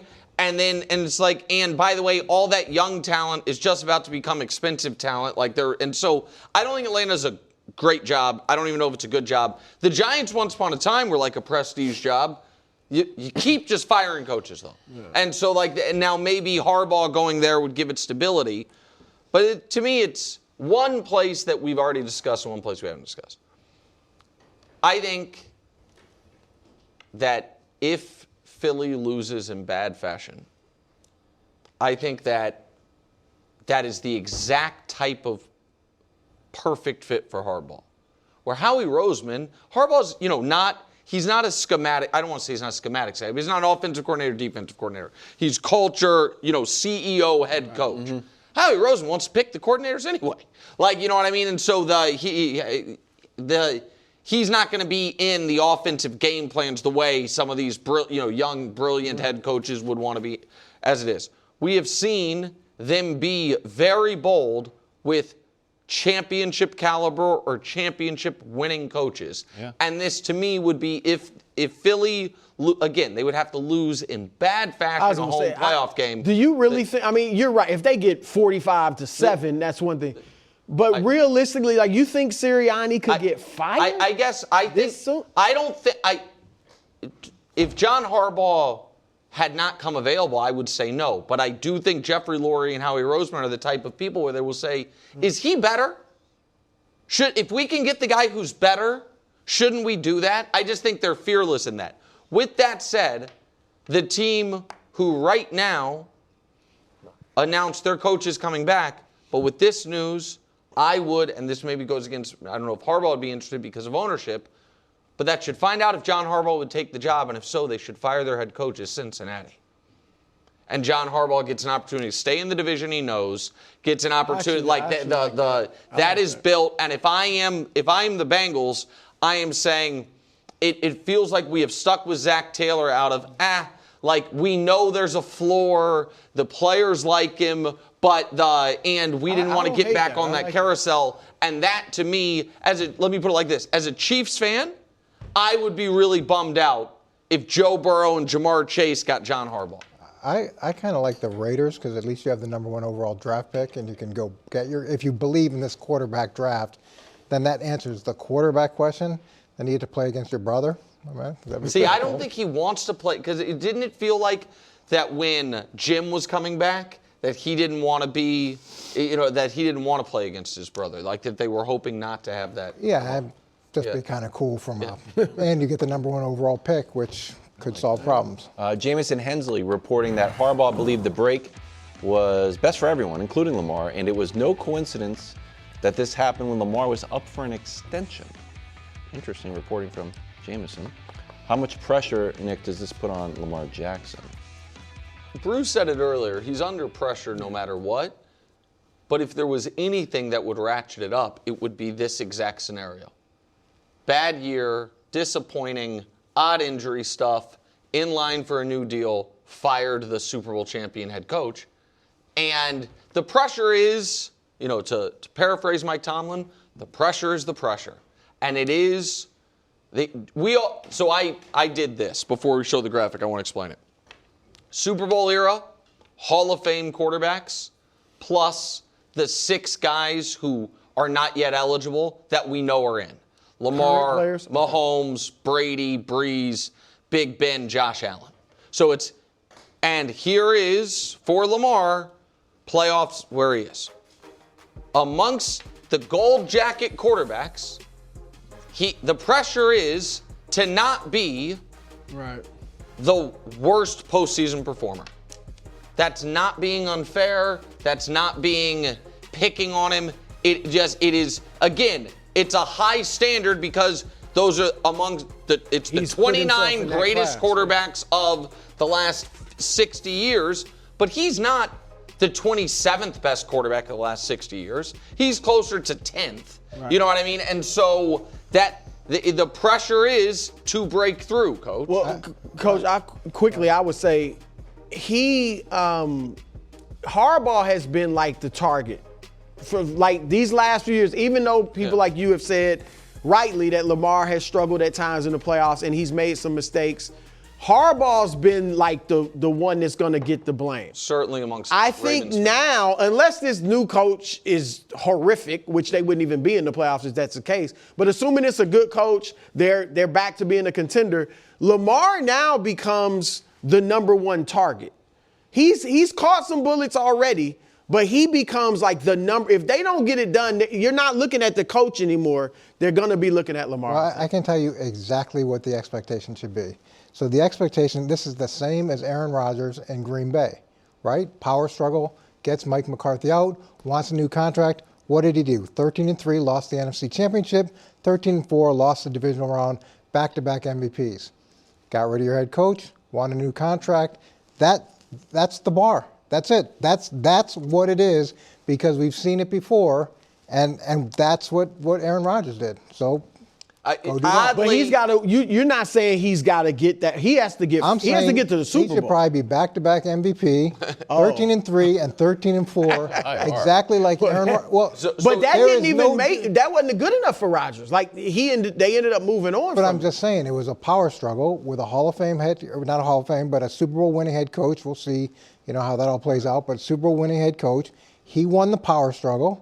And then the next 2 years, that's what Aaron Rodgers did. And Rodgers was a 2-time MVP coming off a down year where they missed the playoffs. Coming off a down year. But those ended disappointingly. Right. Like if Lamar does that, that's not good. It's not good enough. And so that's what I was. Well, he got to the NFC Championship game, which Lamar's never gotten. Well, he's been to one AFC. Right. Yeah. But oddly, Lamar's in a spot where if it's like, hey, next 2 years you win 2 more MVPs and don't make a Super Bowl, or next 2 years you go 10-7 both years, but win a Super Bowl. It's door 2 is so much better. Like the only thing he has left is one great playoff run. He honestly, maybe you say they don't make the Super Bowl if he doesn't have a great playoff run. I don't even know if he has to have a great individual playoff run. He just needs to win the Super Bowl. John Elway's numbers in the Super Bowl aren't great, but he won. No, but that also what helped Elway was he had been to 3 prior. Yes. And so that's a different. But I agree with you, Brew. Peyton's second Super Bowl obviously wasn't great. Peyton's first Super Bowl run. Nobody cares or remembers this but me. But the 06 Colts, he had 3 touchdowns, 7 picks in the playoffs. And to Brew's point, no one remembers it because it was prime Peyton Manning, and they won the Super Bowl. So people are like, oh, Peyton must have finally. Even the second one, we just say he won 2 Super Bowls. No, right. And the second one, he was an old guy. The second one was right. But we say, hey, he won 2 Super Bowls. But that is this is. I agree. By the way, was this Jamison Hensley that reported this? Yes, correct. It is not a coincidence because there is whatever pressure we're saying is coming is there right now. However much it can be racked, the only way off the injury-riddled year, off the missing the playoffs, off firing the coach, the only way to make the pressure more in an offseason is to get a brand new giant contract. And that's what he, by the way, justifiably wants. I am not begrudging him that. He is a great player great quarterbacks with 2 years left on their deal is when they get a new deal. So I don't even look at that as paying them early necessarily. Even if I were running the Ravens, I'd be a little squeamish about it. I don't begrudge him that one bit. But that train is coming down the tracks. So it will be maximum pressure. And it should be. I mean, that's the cost of greatness, and he is a great player. And I think he wanted this. I'm not saying he forced it, but I believe he wanted this. I mean, look, we saw the Instagram post. Like I said, you don't have to be Inspector Gadget to figure it out. Inspector Gadget. Nice reference. Inspector Gadget was necessarily. Matlock. Go with Matlock. I got the Inspector Gadget. Columbo? What about Columbo? No, it just feels like Inspector Gadget. Sherlock Holmes? Sherlock Holmes the is big good. cartoon. I like Sherlock Holmes. Coming up next, playoff preview. Scooby-Doo? No, Scooby-Doo is not. They were investigating. Shaggy was good. Velma. Well, no, he was a singer. Reggie, I just sold my car online. Let's go, Grandpa. Wait, you did? Yep, on Carvana. Just put in the license plate, answered a few questions, got an offer in minutes. Easier than setting up that new digital picture frame. You don't say. Yeah, they're even picking it up tomorrow. Talk about fast. Wow, way to go. So, about that picture frame. Forget about it. Until Carvana makes one, I'm not interested. Car selling made easy. On Carvana. Pickup fees may apply. Welcome back to First Things First. Number 5, Oregon taking on the number 1 seeded Indiana Hoosiers. That's Friday at 7:30. There's Coach Curt Cignetti, who said, Google me, all I do is win. And we were all like, yeah, right, dude, you're playing for coaching the Hoosiers. Turns out, best team in the country. He was right. So the question is, should he consider making a jump to the NFL? I think if I was running a team, I would check to see if he would consider making a jump to the NFL, because you can't deny the amazing success he's had everywhere he's been. So when you're able to turn programs around, and Indiana has got to be as surprising as any program, or regardless of sport, the fact that he's done what he's done in such a short amount of time, it's amazing. Now, pro football is radically different than college football in terms of the salary cap, and I get it, we're introducing NIL, but that's not structured yet. There's still an element of Wild West to that. So there's ways that you can improve your team, I think, in college football that aren't the same in pro football. It's a very specific structure. Now, all that being said, seeing his success at so many different places, seeing his success at a place that hasn't been able to win, if you can have a call, and he's not going to want to have a call that's public, but if you can have an offline discussion, definitely worth it. So I don't know if it's you that told this story or I think it was you, but maybe not. Regardless, it was about Saban talking about I can get, in the NFL, I get one number 1 draft pick a year. And at Alabama, I get 20 number 1 draft picks a year. And that is, I think, one of the reasons some of the basketball or football college to pro coaches have struggled. Yep. I find the Cignetti thing interesting for a similar reason that I found Brad Stevens interesting. Where I'm like, Brad Stevens at Butler, he didn't have the best team, and they were awesome. Yeah. I'm not trying to disrespect all the players at Indiana, but he doesn't have even the roster of the recruiting wise, Alabama, of the teams he's been beating the last 2 years. So that to me does make him more intriguing than the typical college coach would be, because it feels like he hasn't had this. Because you never have this huge structural roster edge in pro football. You can have a little bit, but everybody's really good. What I wanted to ask you was, I don't understand how this can happen, what Cignetti's done. I don't understand, because I don't think, I've understood when I've seen in college sports, particularly college football, it's like, oh, this guy is essentially invented a new offensive style, and teams can't figure it out. Sure. I'm not thinking of the right example. The air raid is those different things. It's like, oh, teams just can't figure this out. They will eventually catch up. For Cignetti, is it just he's that much of a better motivator than everybody else? Like their offensive system, it's not like the fanciest plays. Right. It's not, and I understand the quarterback's gonna be the number 1 pick, but it's so how would you explain why he's had this transformative success? Well, I wonder if because of the NIL, where the traditional powers now are getting diluted because there's a lot of other teams who have money, and so instead of it just being Alabama, Georgia, Ohio State, who are the only teams with money, those teams are starting to get diluted to some degree, and Indiana making an investment and bring in Cignetti can not only their improvement, but also the fact that these other teams aren't as dominant as they historically were. All that being said, to win as many games as he had over the first 2 years at a place that hasn't won,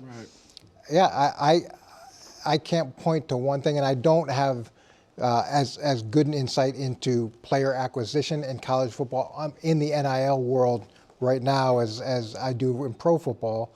But however you cut it, it's unique, and it's worth figuring out, whether or not he'd want to bring that to pro football. Yeah, and from his standpoint, nowadays there's more certainty in the NFL. I'm not talking about job security. I'm talking about with your roster. Oh, yeah. It used to be the case. It used to be the reverse to some degree, because college, you had them on scholarship. Now, year to year, you don't know who's going to leave and all that stuff. So from that standpoint, would that be attractive to him? Maybe.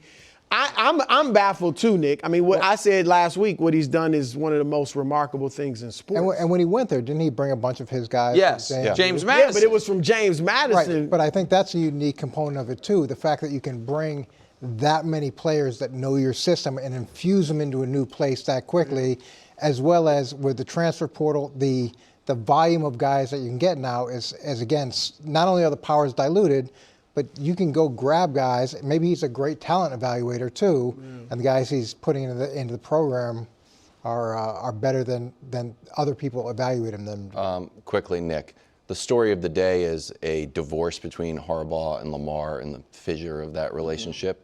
Raiders have a head coach opening and the number 1 pick. They could theoretically have a package deal for Mendoza and Cignetti. Do you think that is something honestly, that's I would think the only job that would make sense for him is the job where you know you're going to have a quarterback that you love, that you know you can win with. None of these did not work with Pete Carroll and Gino. Why don't you think Baltimore? I don't think. No. So to be clear, I don't think Baltimore is going. That would be such a risky move for Baltimore. Like, not only a first-time NFL head coach, a guy, straight from college that 2 years ago was on literally no. I just don't think the Ravens. I agree. They should. So yes, if I'm Cignetti and the Ravens are interested in me, I'm interested. But I don't think that is realistic. And I do think the Raiders are interesting in that regard, though. And there is a significant difference between the types of players you have in college and pro football. in pro football, guys they're not graduating. They've got families. You've got this range of ages. Right. Where in college football, you're dealing with all young guys. So there is an adjustment sometimes for college coaches dealing with so many true adults, and that can be That's kind of what I was getting at a little bit. I realized as I was asking the question was, what I was trying to get at is the juice you can squeeze out of the motivational well, does that run drier in pro football than college football? You know what I mean? Like, is it easier to get a B- player to play like an A- in college football motivationally than in pro football? LeBron, vintage performance, 30 points. We'll discuss next. First things first, overtime starts right now today. The coolest stat you've seen about the Bills-Jags matchup in your entire life, okay? The stat is so cool. It went to the club.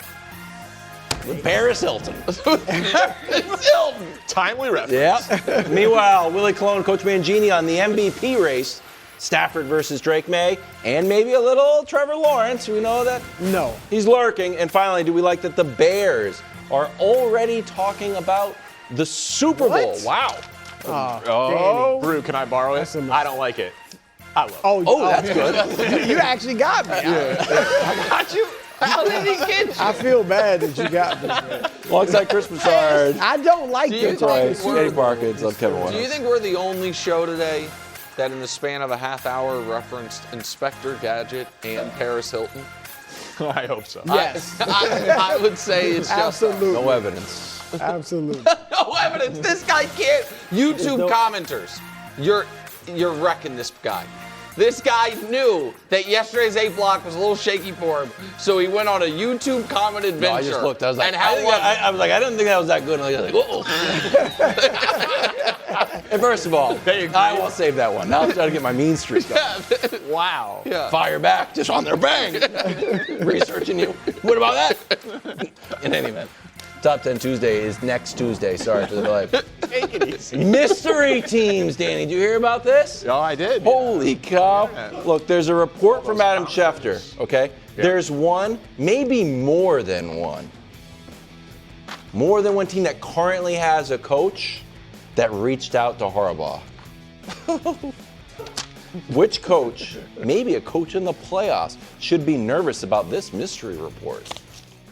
I think a lot of coaches should be. Coaches in the playoffs? Well, just period. Because we'll see if Tampa keeps their coach, for example. We'll see if Todd Bowles survives. Like, that's another one who could be added to the list. But to answer it directly in the playoffs, there's a lot of weird smoke around Matt LaFleur.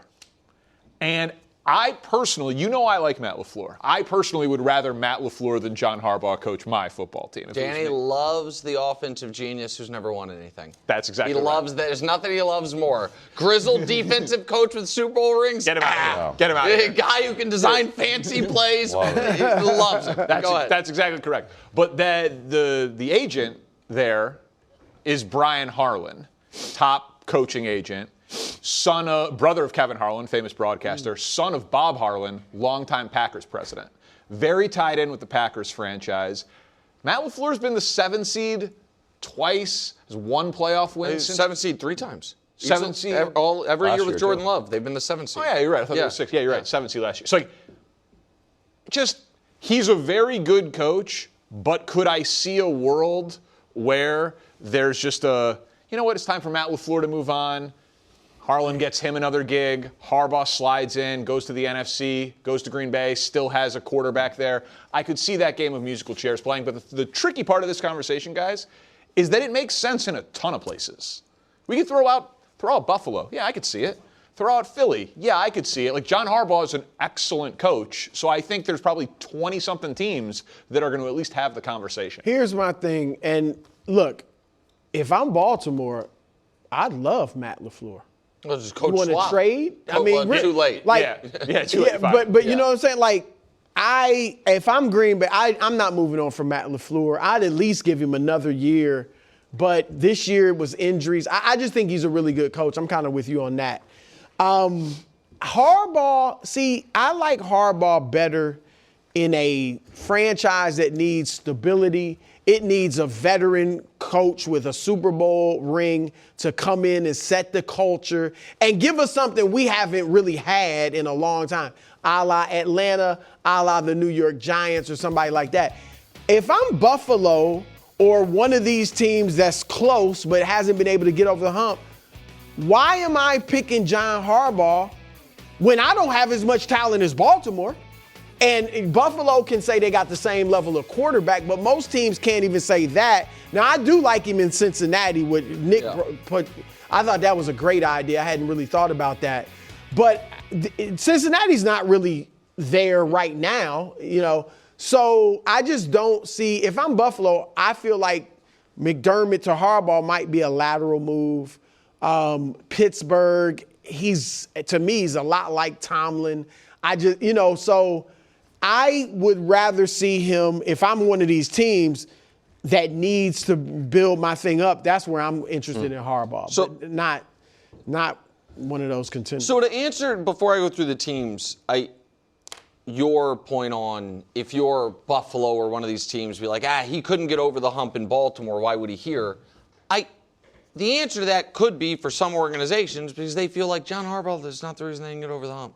Yeah. They don't. The reason is because they have an MVP quarterback except for in the playoffs. I'm not trying to rehash that. A lot of people feel like he's gotten over the hump. Right.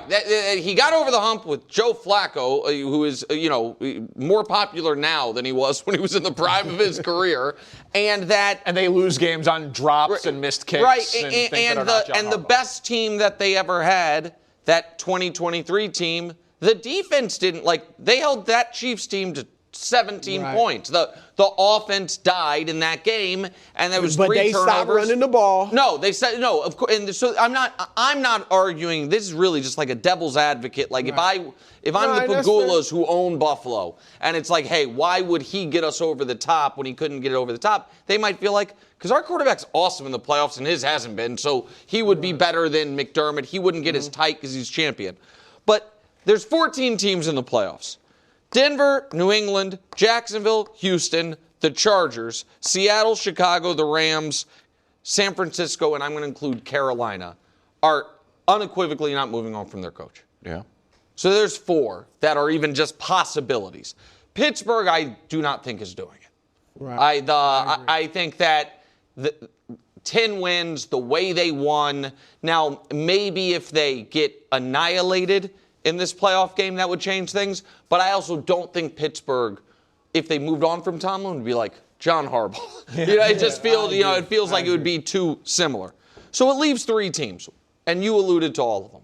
The one that, if I were the coach, I would be the most nervous is the one who's won the Super Bowl, in Nick Sirianni, because he is the one whose owner and GM have proven, I don't care. Mm-hmm.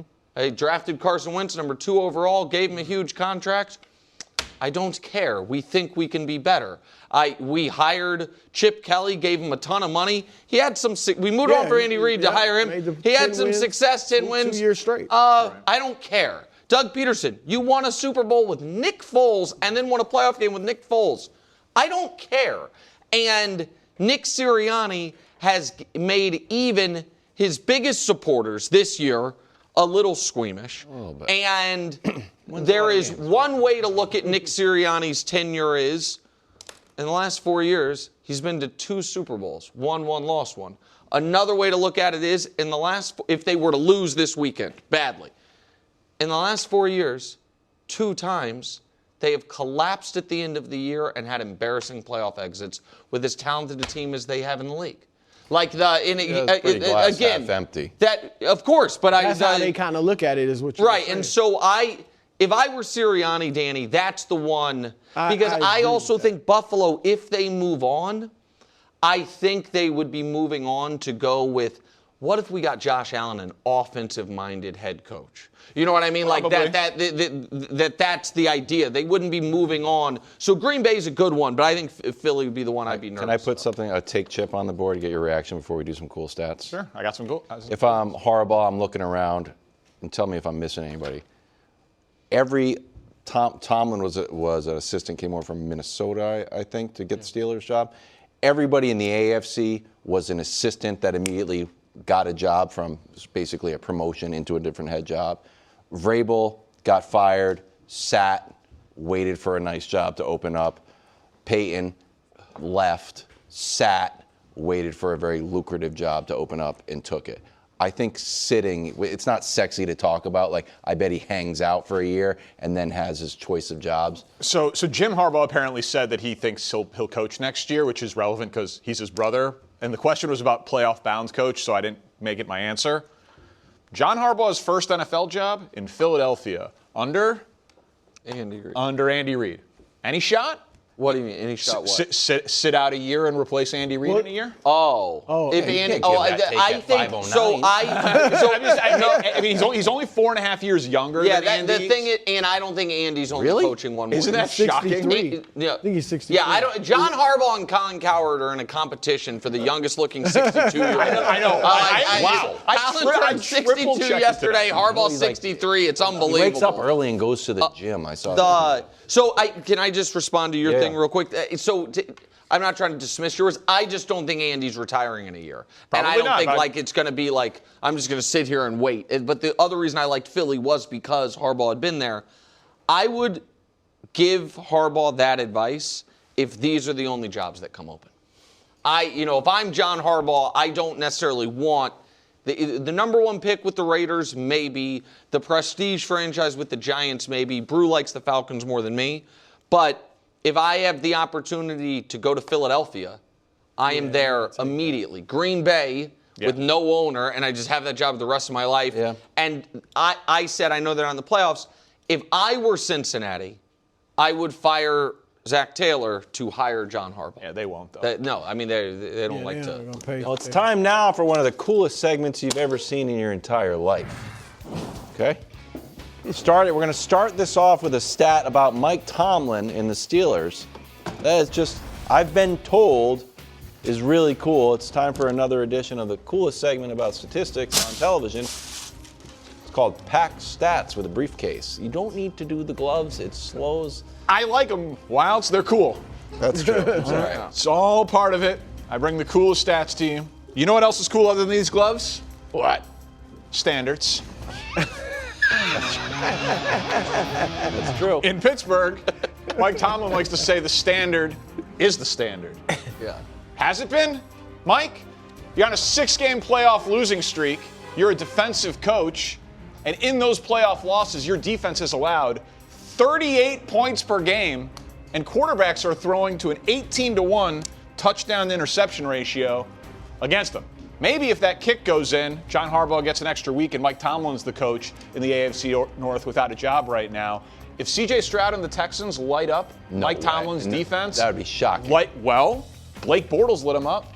I mean, the Blake Bortles one is the really tough one. Baker when he was on the Browns. Baker's a great player. In Cleveland? I'm just saying. Yeah, it could happen. Look, I don't see him getting fired, but I feel like I could see a mutual parting of the ways. I don't think so. Again, maybe if they get blown out. I shouldn't say. I'm not trying to dismiss it. I guess part of this is because I think having this Texans offense putting up those types of points might be worse than the Jags with Blake Bortles doing it. This Texans offense has been moribund throughout. You got a better quarterback, obviously. Oh, definitely have a better quarterback, but that Jags. It's been bad, though. Should we talk a lot about the 2017 Jags? Honey, come in here. They're talking Bortles. Miles Jack. Quickly. Gather around. Miles Jack fumble recovery. They whistle dead. Turn on first things first overtime. This isn't predictive that Stroud will do it. I think it's instructive, though. Like Mike Tomlin, known for his defense, they have the highest paid defense in the NFL. They're not designed to get into shootouts. Like, if the defense does falter again in the postseason to a bad offense, to a questionable quarterback, it's going to be something that will be at. Okay, so you haven't won a playoff game since 2016, and your defense gets worse in the playoffs. Like, Lamar gets worse in the playoffs. We talk about it all the time. Yeah. If Mike Tomlin defenses keep getting worse in the playoffs. How much chatter do you think? I know you guys are buddies with Filipponi, does Pittsburgh radio. I mean, locally, I think it's going to get loud, obviously, but we kind of get swept up in the fervor of the playoffs that going 0 0 for 7 in your last. Oh, I don't think it kind of just goes by the wayside. Except here's the reason. Again, if you're talking about like the chatter, just how much pressure. I mean, oddly, this isn't about Mike Tomlin being 12-0 at home on Mondays, but this is about it being on Monday. I think more chatter because it's the only playoff game, and on if this game were one of the 5 games Saturday, Sunday, then like the spotlight on Monday TV wouldn't so much be on Tomlin. Right. But Tuesday, this game is the winner is the story and the loser is the story. So in that regard, but I think the fact that the Steelers, it's not just a 6-game losing streak, it's that they have been annihilated. It's not. They're not close. They're not the Ravens' playoff losses over the last decade. They have every game. It has looked like they didn't deserve to. Almost every game that they didn't deserve to be there. That was cool, man. Yeah. Thanks. You know what else is cool? Standing up to bullies. You got to do it. That's true. You got to stand up to bullies. That's what you always say, bro. Yeah. And frankly, I like that. Wilds' Patriots kind of been bullies. So Justin Herbert's going to stand up to them. That's true. The Patriots have been picking on bad quarterbacks. When they play a quarterback who has merely made a Pro Bowl at any time in his career, yeah, Josh Allen, but I'm also talking about Geno, Tua, Lamar. Geno. Yeah, that's Wilds, Geno. Week 1, Geno looked great. Against a quarterback who has ever made a Pro Bowl this year, they're 4-3 with a passer rating of 108.1 allowed, 10-0 with a passer rating of 82.1. Against all others. Those others, Cam Ward, Spencer Rattler, Michael Penix, Joe Flacco. Never made a Pro Bowl, Joe Flacco. Dylan Gabriel, and others. KW, you look like you're fact checking. That's pretty bad. I'm just shocked. I'm going, who are the 4? Tua? Which one do you want? You want the Pro Bowlers? Yeah. Josh Allen twice. Yep. Geno, Tua, Baker, Rodgers, Lamar. 4-3 again. 10-0. Oh, the guys. A little shook. Justin Herbert, he's made Pro Bowls. Just letting you know. I mean, that is true. You're speechless. You're you're stunned. I mean, I guess so. But we lost it. We lost to Geno Smith and the Raiders week 1. No, I think it's more about the quarterback rating allowed was the point. That it's a 108 rating allowed to the quarterbacks who have ever, if you've got a pulse and you play this Patriots team. But the other games that we lost, I don't think Rodgers did much at all. Like, I wonder if the high rating was against games that we won. I don't know. I'm confused by the stat. That's why I should probably prepare. Can I just ask a question real quick? Brew, did you understand the stat? I understood the stat. Perfect. No, in the games that we lost, Rodgers didn't do anything. And what about Josh Allen? We lost you guys lost that game. And Josh Allen was good. So we went 1-1 with Josh. Rodgers didn't do anything, and I don't remember Geno playing out of his mind. We just took the quarterback rating of the 7 games against teams that you played Pro Bowlers. You know what's not cool? Explaining it like a comedian. Everybody got it. He's just genuinely confused. Wilds has a mental. Honestly, right, I say this. I say this with I'm saying the games that we lost, we didn't lose because the quarterback lit us up. I know that's what. I know that's what you're saying. It's one. KW, I know that's what you're saying. And what I'm saying is you have a mental block that any potential Patriot red flag alert flags in your brain as this has to be false. No, it's not. Okay. Okay. The flag is this. I wonder if the four that you see, those quarterbacks were actually played better than the 3 games. Even if that's true, I think the point is the quarterbacks who have any type of accolades collectively in wins or losses have put up good numbers, and the quarterbacks who have no accolades you shut down. So is there a chance Herbert's going to put up good numbers, which I think most people would think would give the Chargers a better chance to win? Perhaps. That's the point, Nick. Good job. That's what I thought. I'm sure it was very confusing. It's incorrect. Okay. It's incorrect. We can't talk about the Patriots. No, I just think it's incorrect. Well, that's a problem because they're the 2 seed in the playoffs. Yeah. But you know what else is cool, guys? Symmetry. Oh, good. Symmetry is the coolest. And in Bills Jaguars, it's a battle of best v best. The number 1 ranked rush offense in football against Jacksonville's number 1 ranked rush defense. Wow. We don't often talk about that with the Jacksonville Jaguars. They're number 2 in the NFL in takeaways and number 1 against the run. You guys had Eric Armstead, obviously, on the show. He's a big piece of that. It's the 6th time in playoff history that the top rushing offense has met the top rush defense in a playoff game. The rush defense has won the previous 3 meetings. Oh. How about that?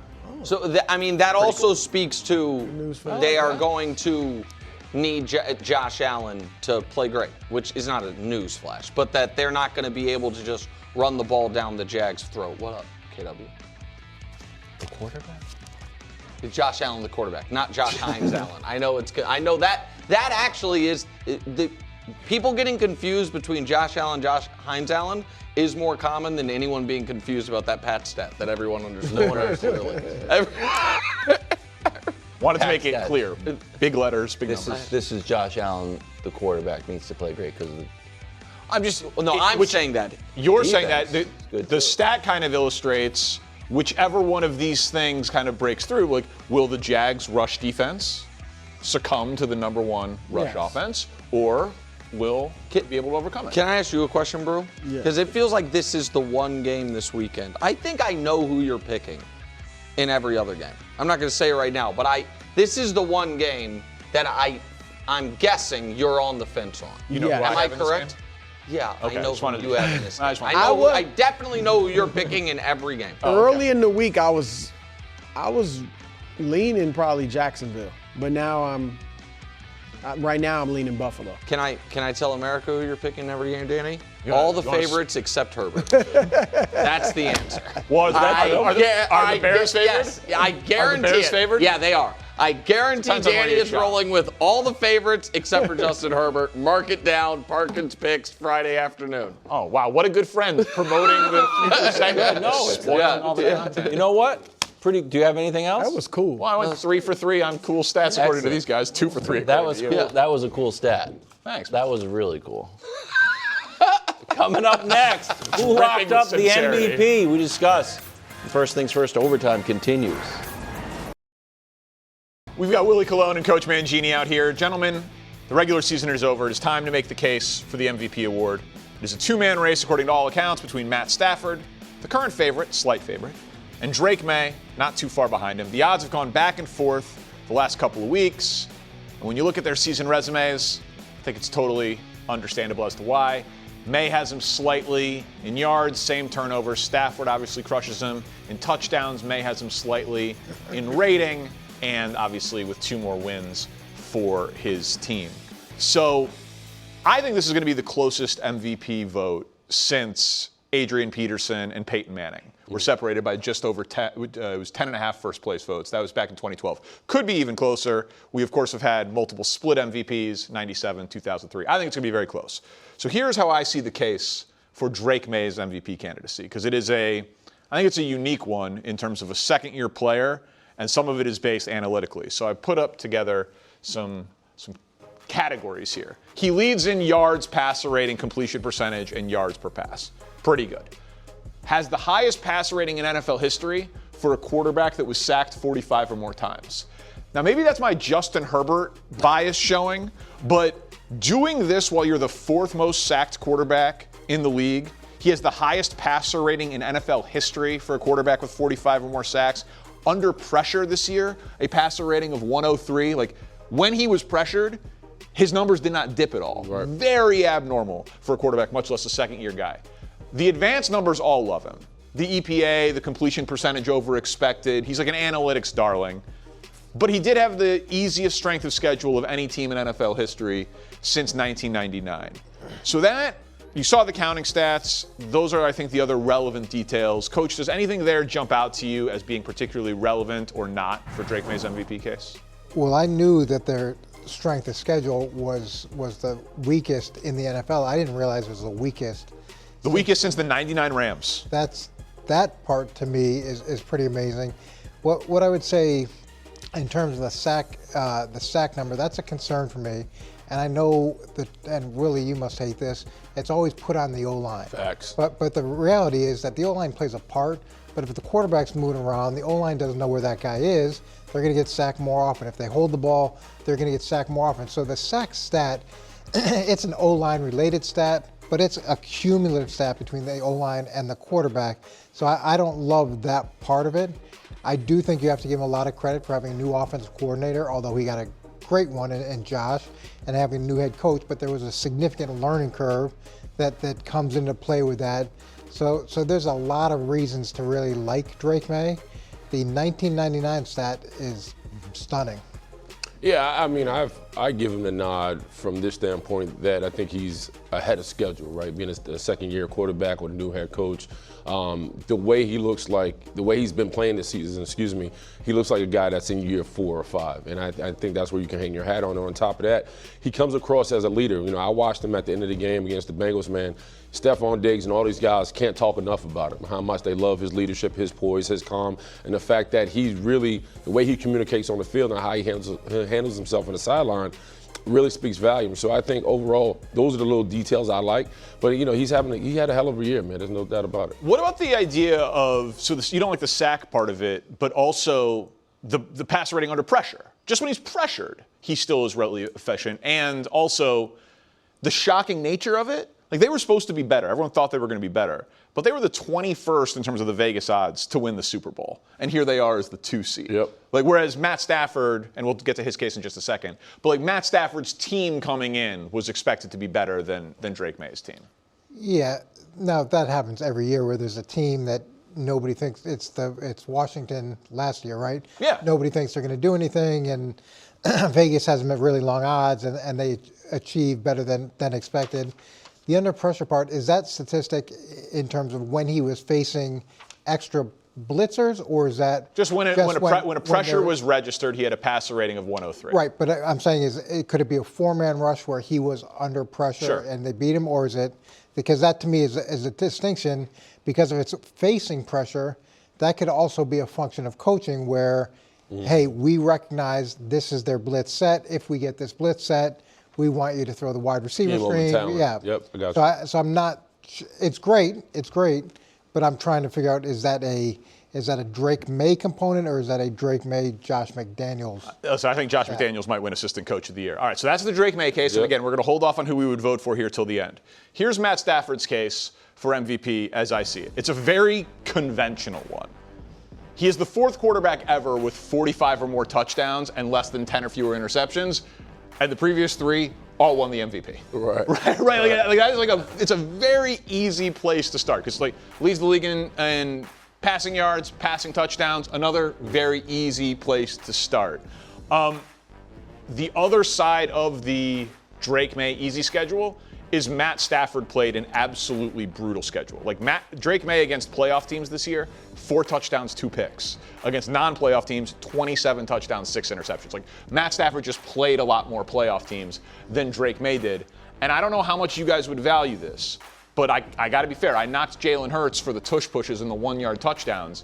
8 1-yard touchdown passes when you've got Devontae Adams, who is a Hall of Famer and elite at that, and 18 of his touchdown passes came from inside the 5-yard line. Those are both the highest in the NFL by far. Little bit of stat padding from Matt Stafford in terms of throwing inside the 1, inside the 5. You're skeptical. I'm skeptical because you can't blame him from executing where the ball's at. I mean, there's not a lot of real estate for him to deliver and execute, but if you're getting it done, you're getting it done. I think in reference to his schedule, I mean, they had the 6th hardest schedule in the league. And when you talk about his talent and the way he performed this season, he's elevated everybody's game. You talk about the big year Puka had, Devontae Adams, the fact that him and Sean McVay both have made this outfit for the last 3 years a Super Bowl contender. I love everything Matthew Stafford has been able to do, and I've been most impressed with his durability. Going into the season, there was a lot of talk if he can even hold up through 18 games because of his back and everything he endured last season. He's played all the games, played at a high level, and he is the lead dog for that franchise. So, yeah, for me, I know we don't want to give out MVP talk right now. I know who yours is going to be. Yeah. It's okay. I don't think you can look at 1-yard touchdown passes as stat padding. We see week in and week out where the team has the goal line defense in. There's one wide receiver split out. It's in man coverage. Everybody knows where the isolation is. They throw the fade, it's incomplete. They throw the fade, it's incomplete. It's nowhere near the same level of success as like a tush push would have. So I think that's an unfair comparison. It's a level of execution. And you do have to have a level of skill and understanding as to where to put the ball and the defender. So that to me is a little bit unfair. I do think he had a significant edge of same coordinator, same head coach, years of experience, been in the system. To Willie's point, though, we weren't sure whether he was going to play or not play going into the season, and we were talking about who the alternatives were. So for him to come out and play as well as he had against the schedule that he had is pretty impressive. Fun little note here. Matt Stafford had 8 passing touchdowns from the 1-yard line, tied for the most since we began tracking this in 1991, tied with Aaron Rodgers in 2020, who also won the MVP, but was also throwing to Davante Adams. Davante Adams, really good player, scoring touchdowns in close. All right, Willie, you got to vote. You should. I don't think you do, but you should. Who would you vote for MVP? I got Matthew Stafford. The way he played this season, phenomenal. The way we look at the Rams because of him and Sean McVay and their scheme, he's the guy for me. Yeah, I was talking to Wilds earlier in the week, and I was leaning towards Drake May just because of the significance of the turnaround and how much turmoil the organization was in last year, and the questions to some degree of whether or not Drake May was really going to live up to his draft status or not live up to it. And then he makes the huge jump that he makes with a roster that is piecemeal.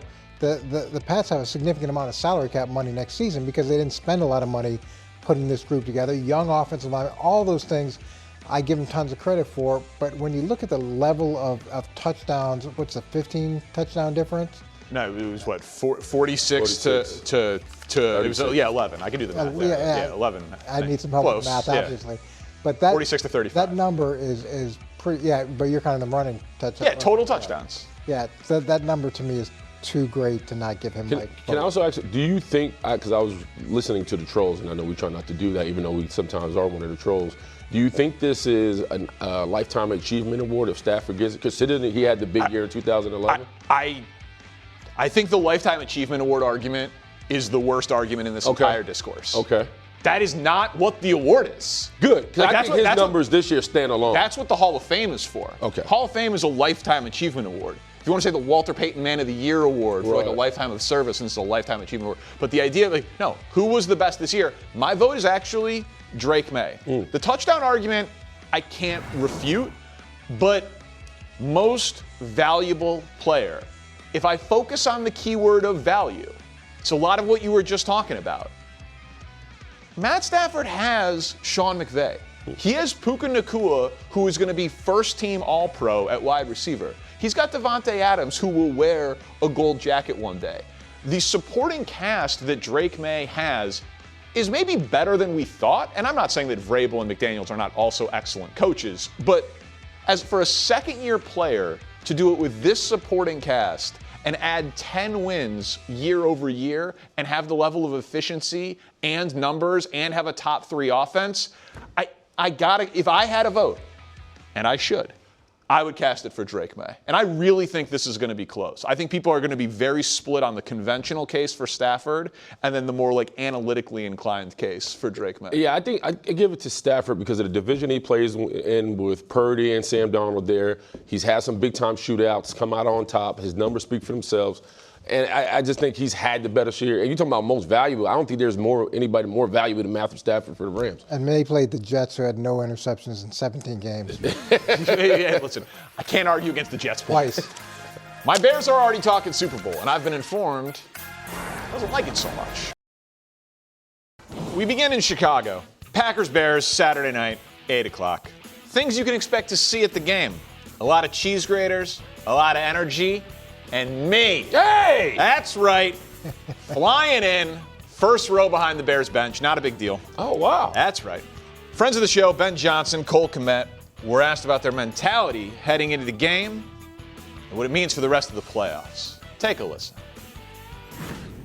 We're mentally prepared to play for 5 more weeks. And so that's our intent. How do you do that? You go out and you win the first one. There's only 32 teams, so the goal is the Super Bowl, and that's what our mission is. And, we got to take care of this first one here and in order to be on our path there.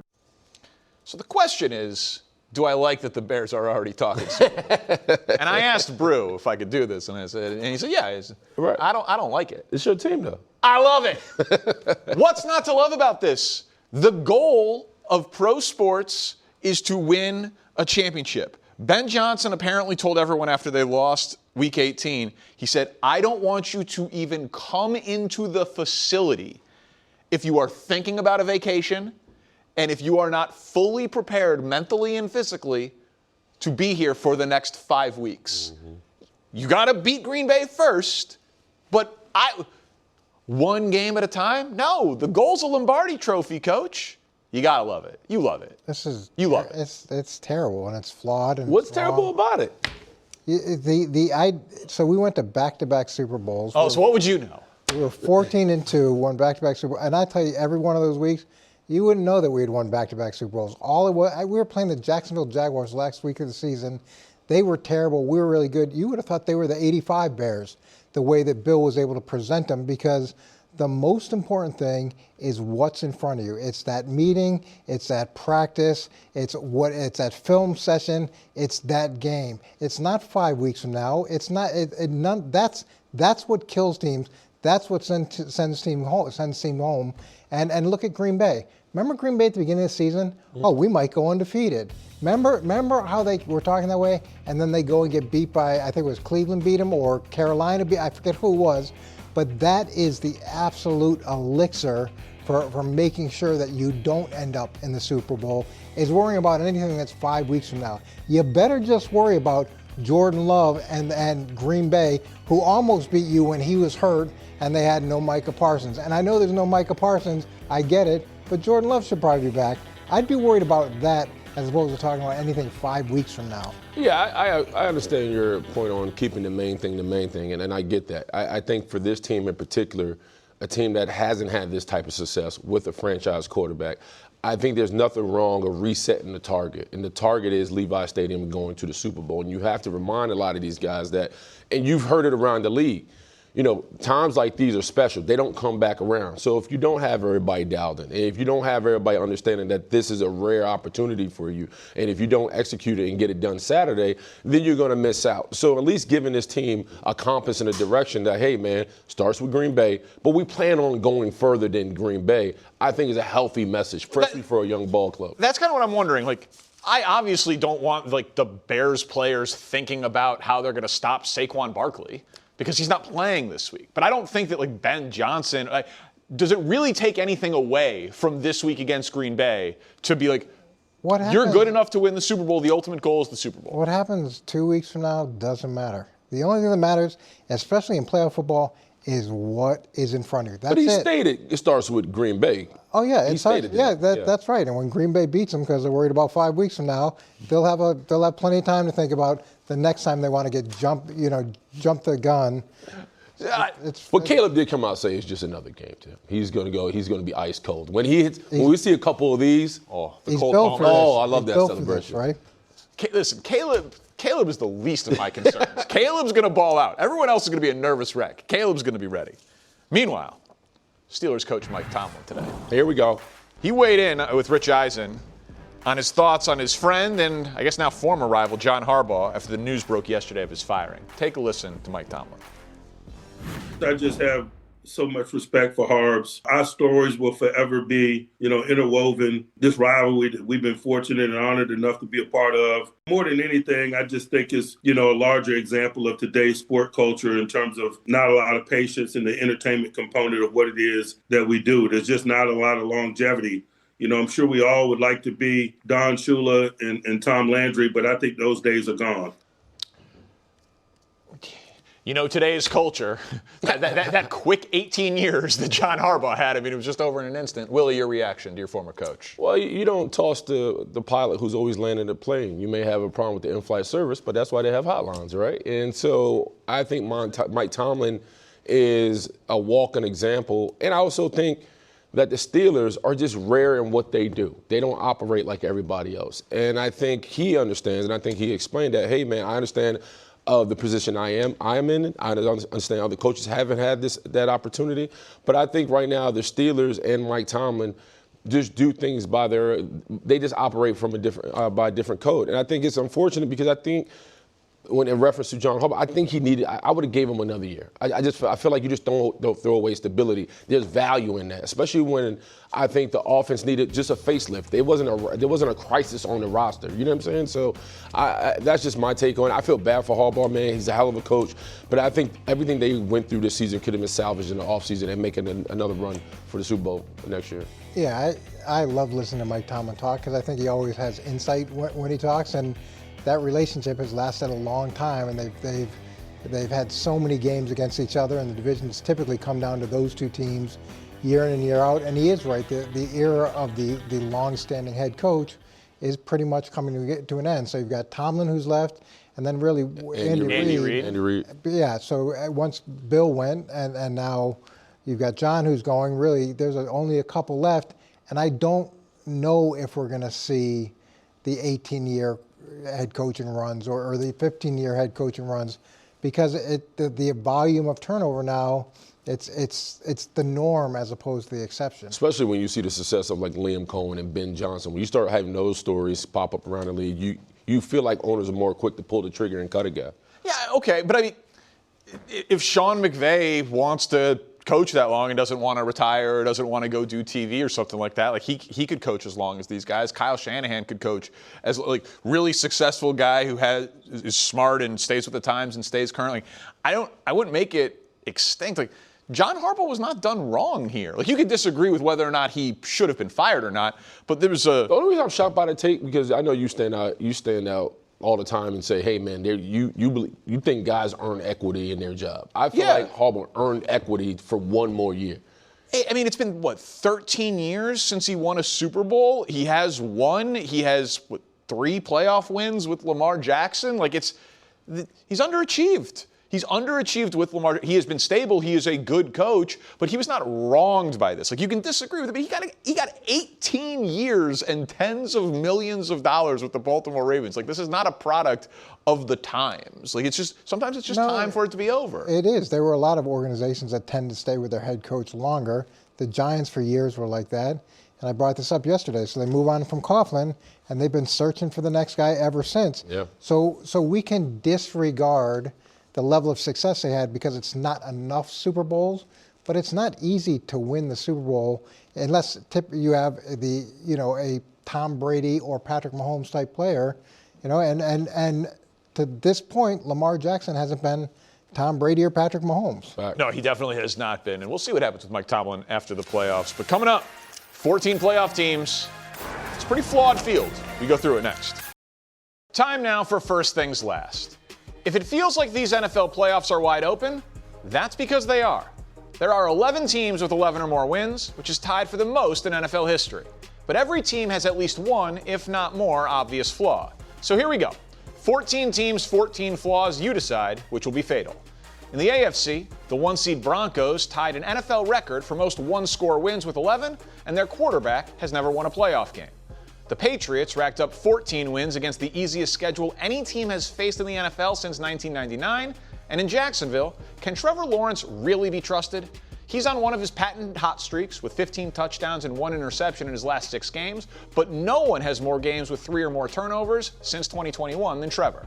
The Steelers' offensive limitations are obvious, and they showed up whenever they played a formidable opponent, averaging just 18 points a game against playoff teams. Meanwhile, C.J. Stroud has just 1 game with a passer rating above 100 since November. The Bills have a Swiss cheese run defense that's allowed the most rushing touchdowns and the 3rd highest yards per carry in the league, while the Chargers allowed Justin Herbert to get hit 129 times this year, good for 2nd most since we've been tracking the stat.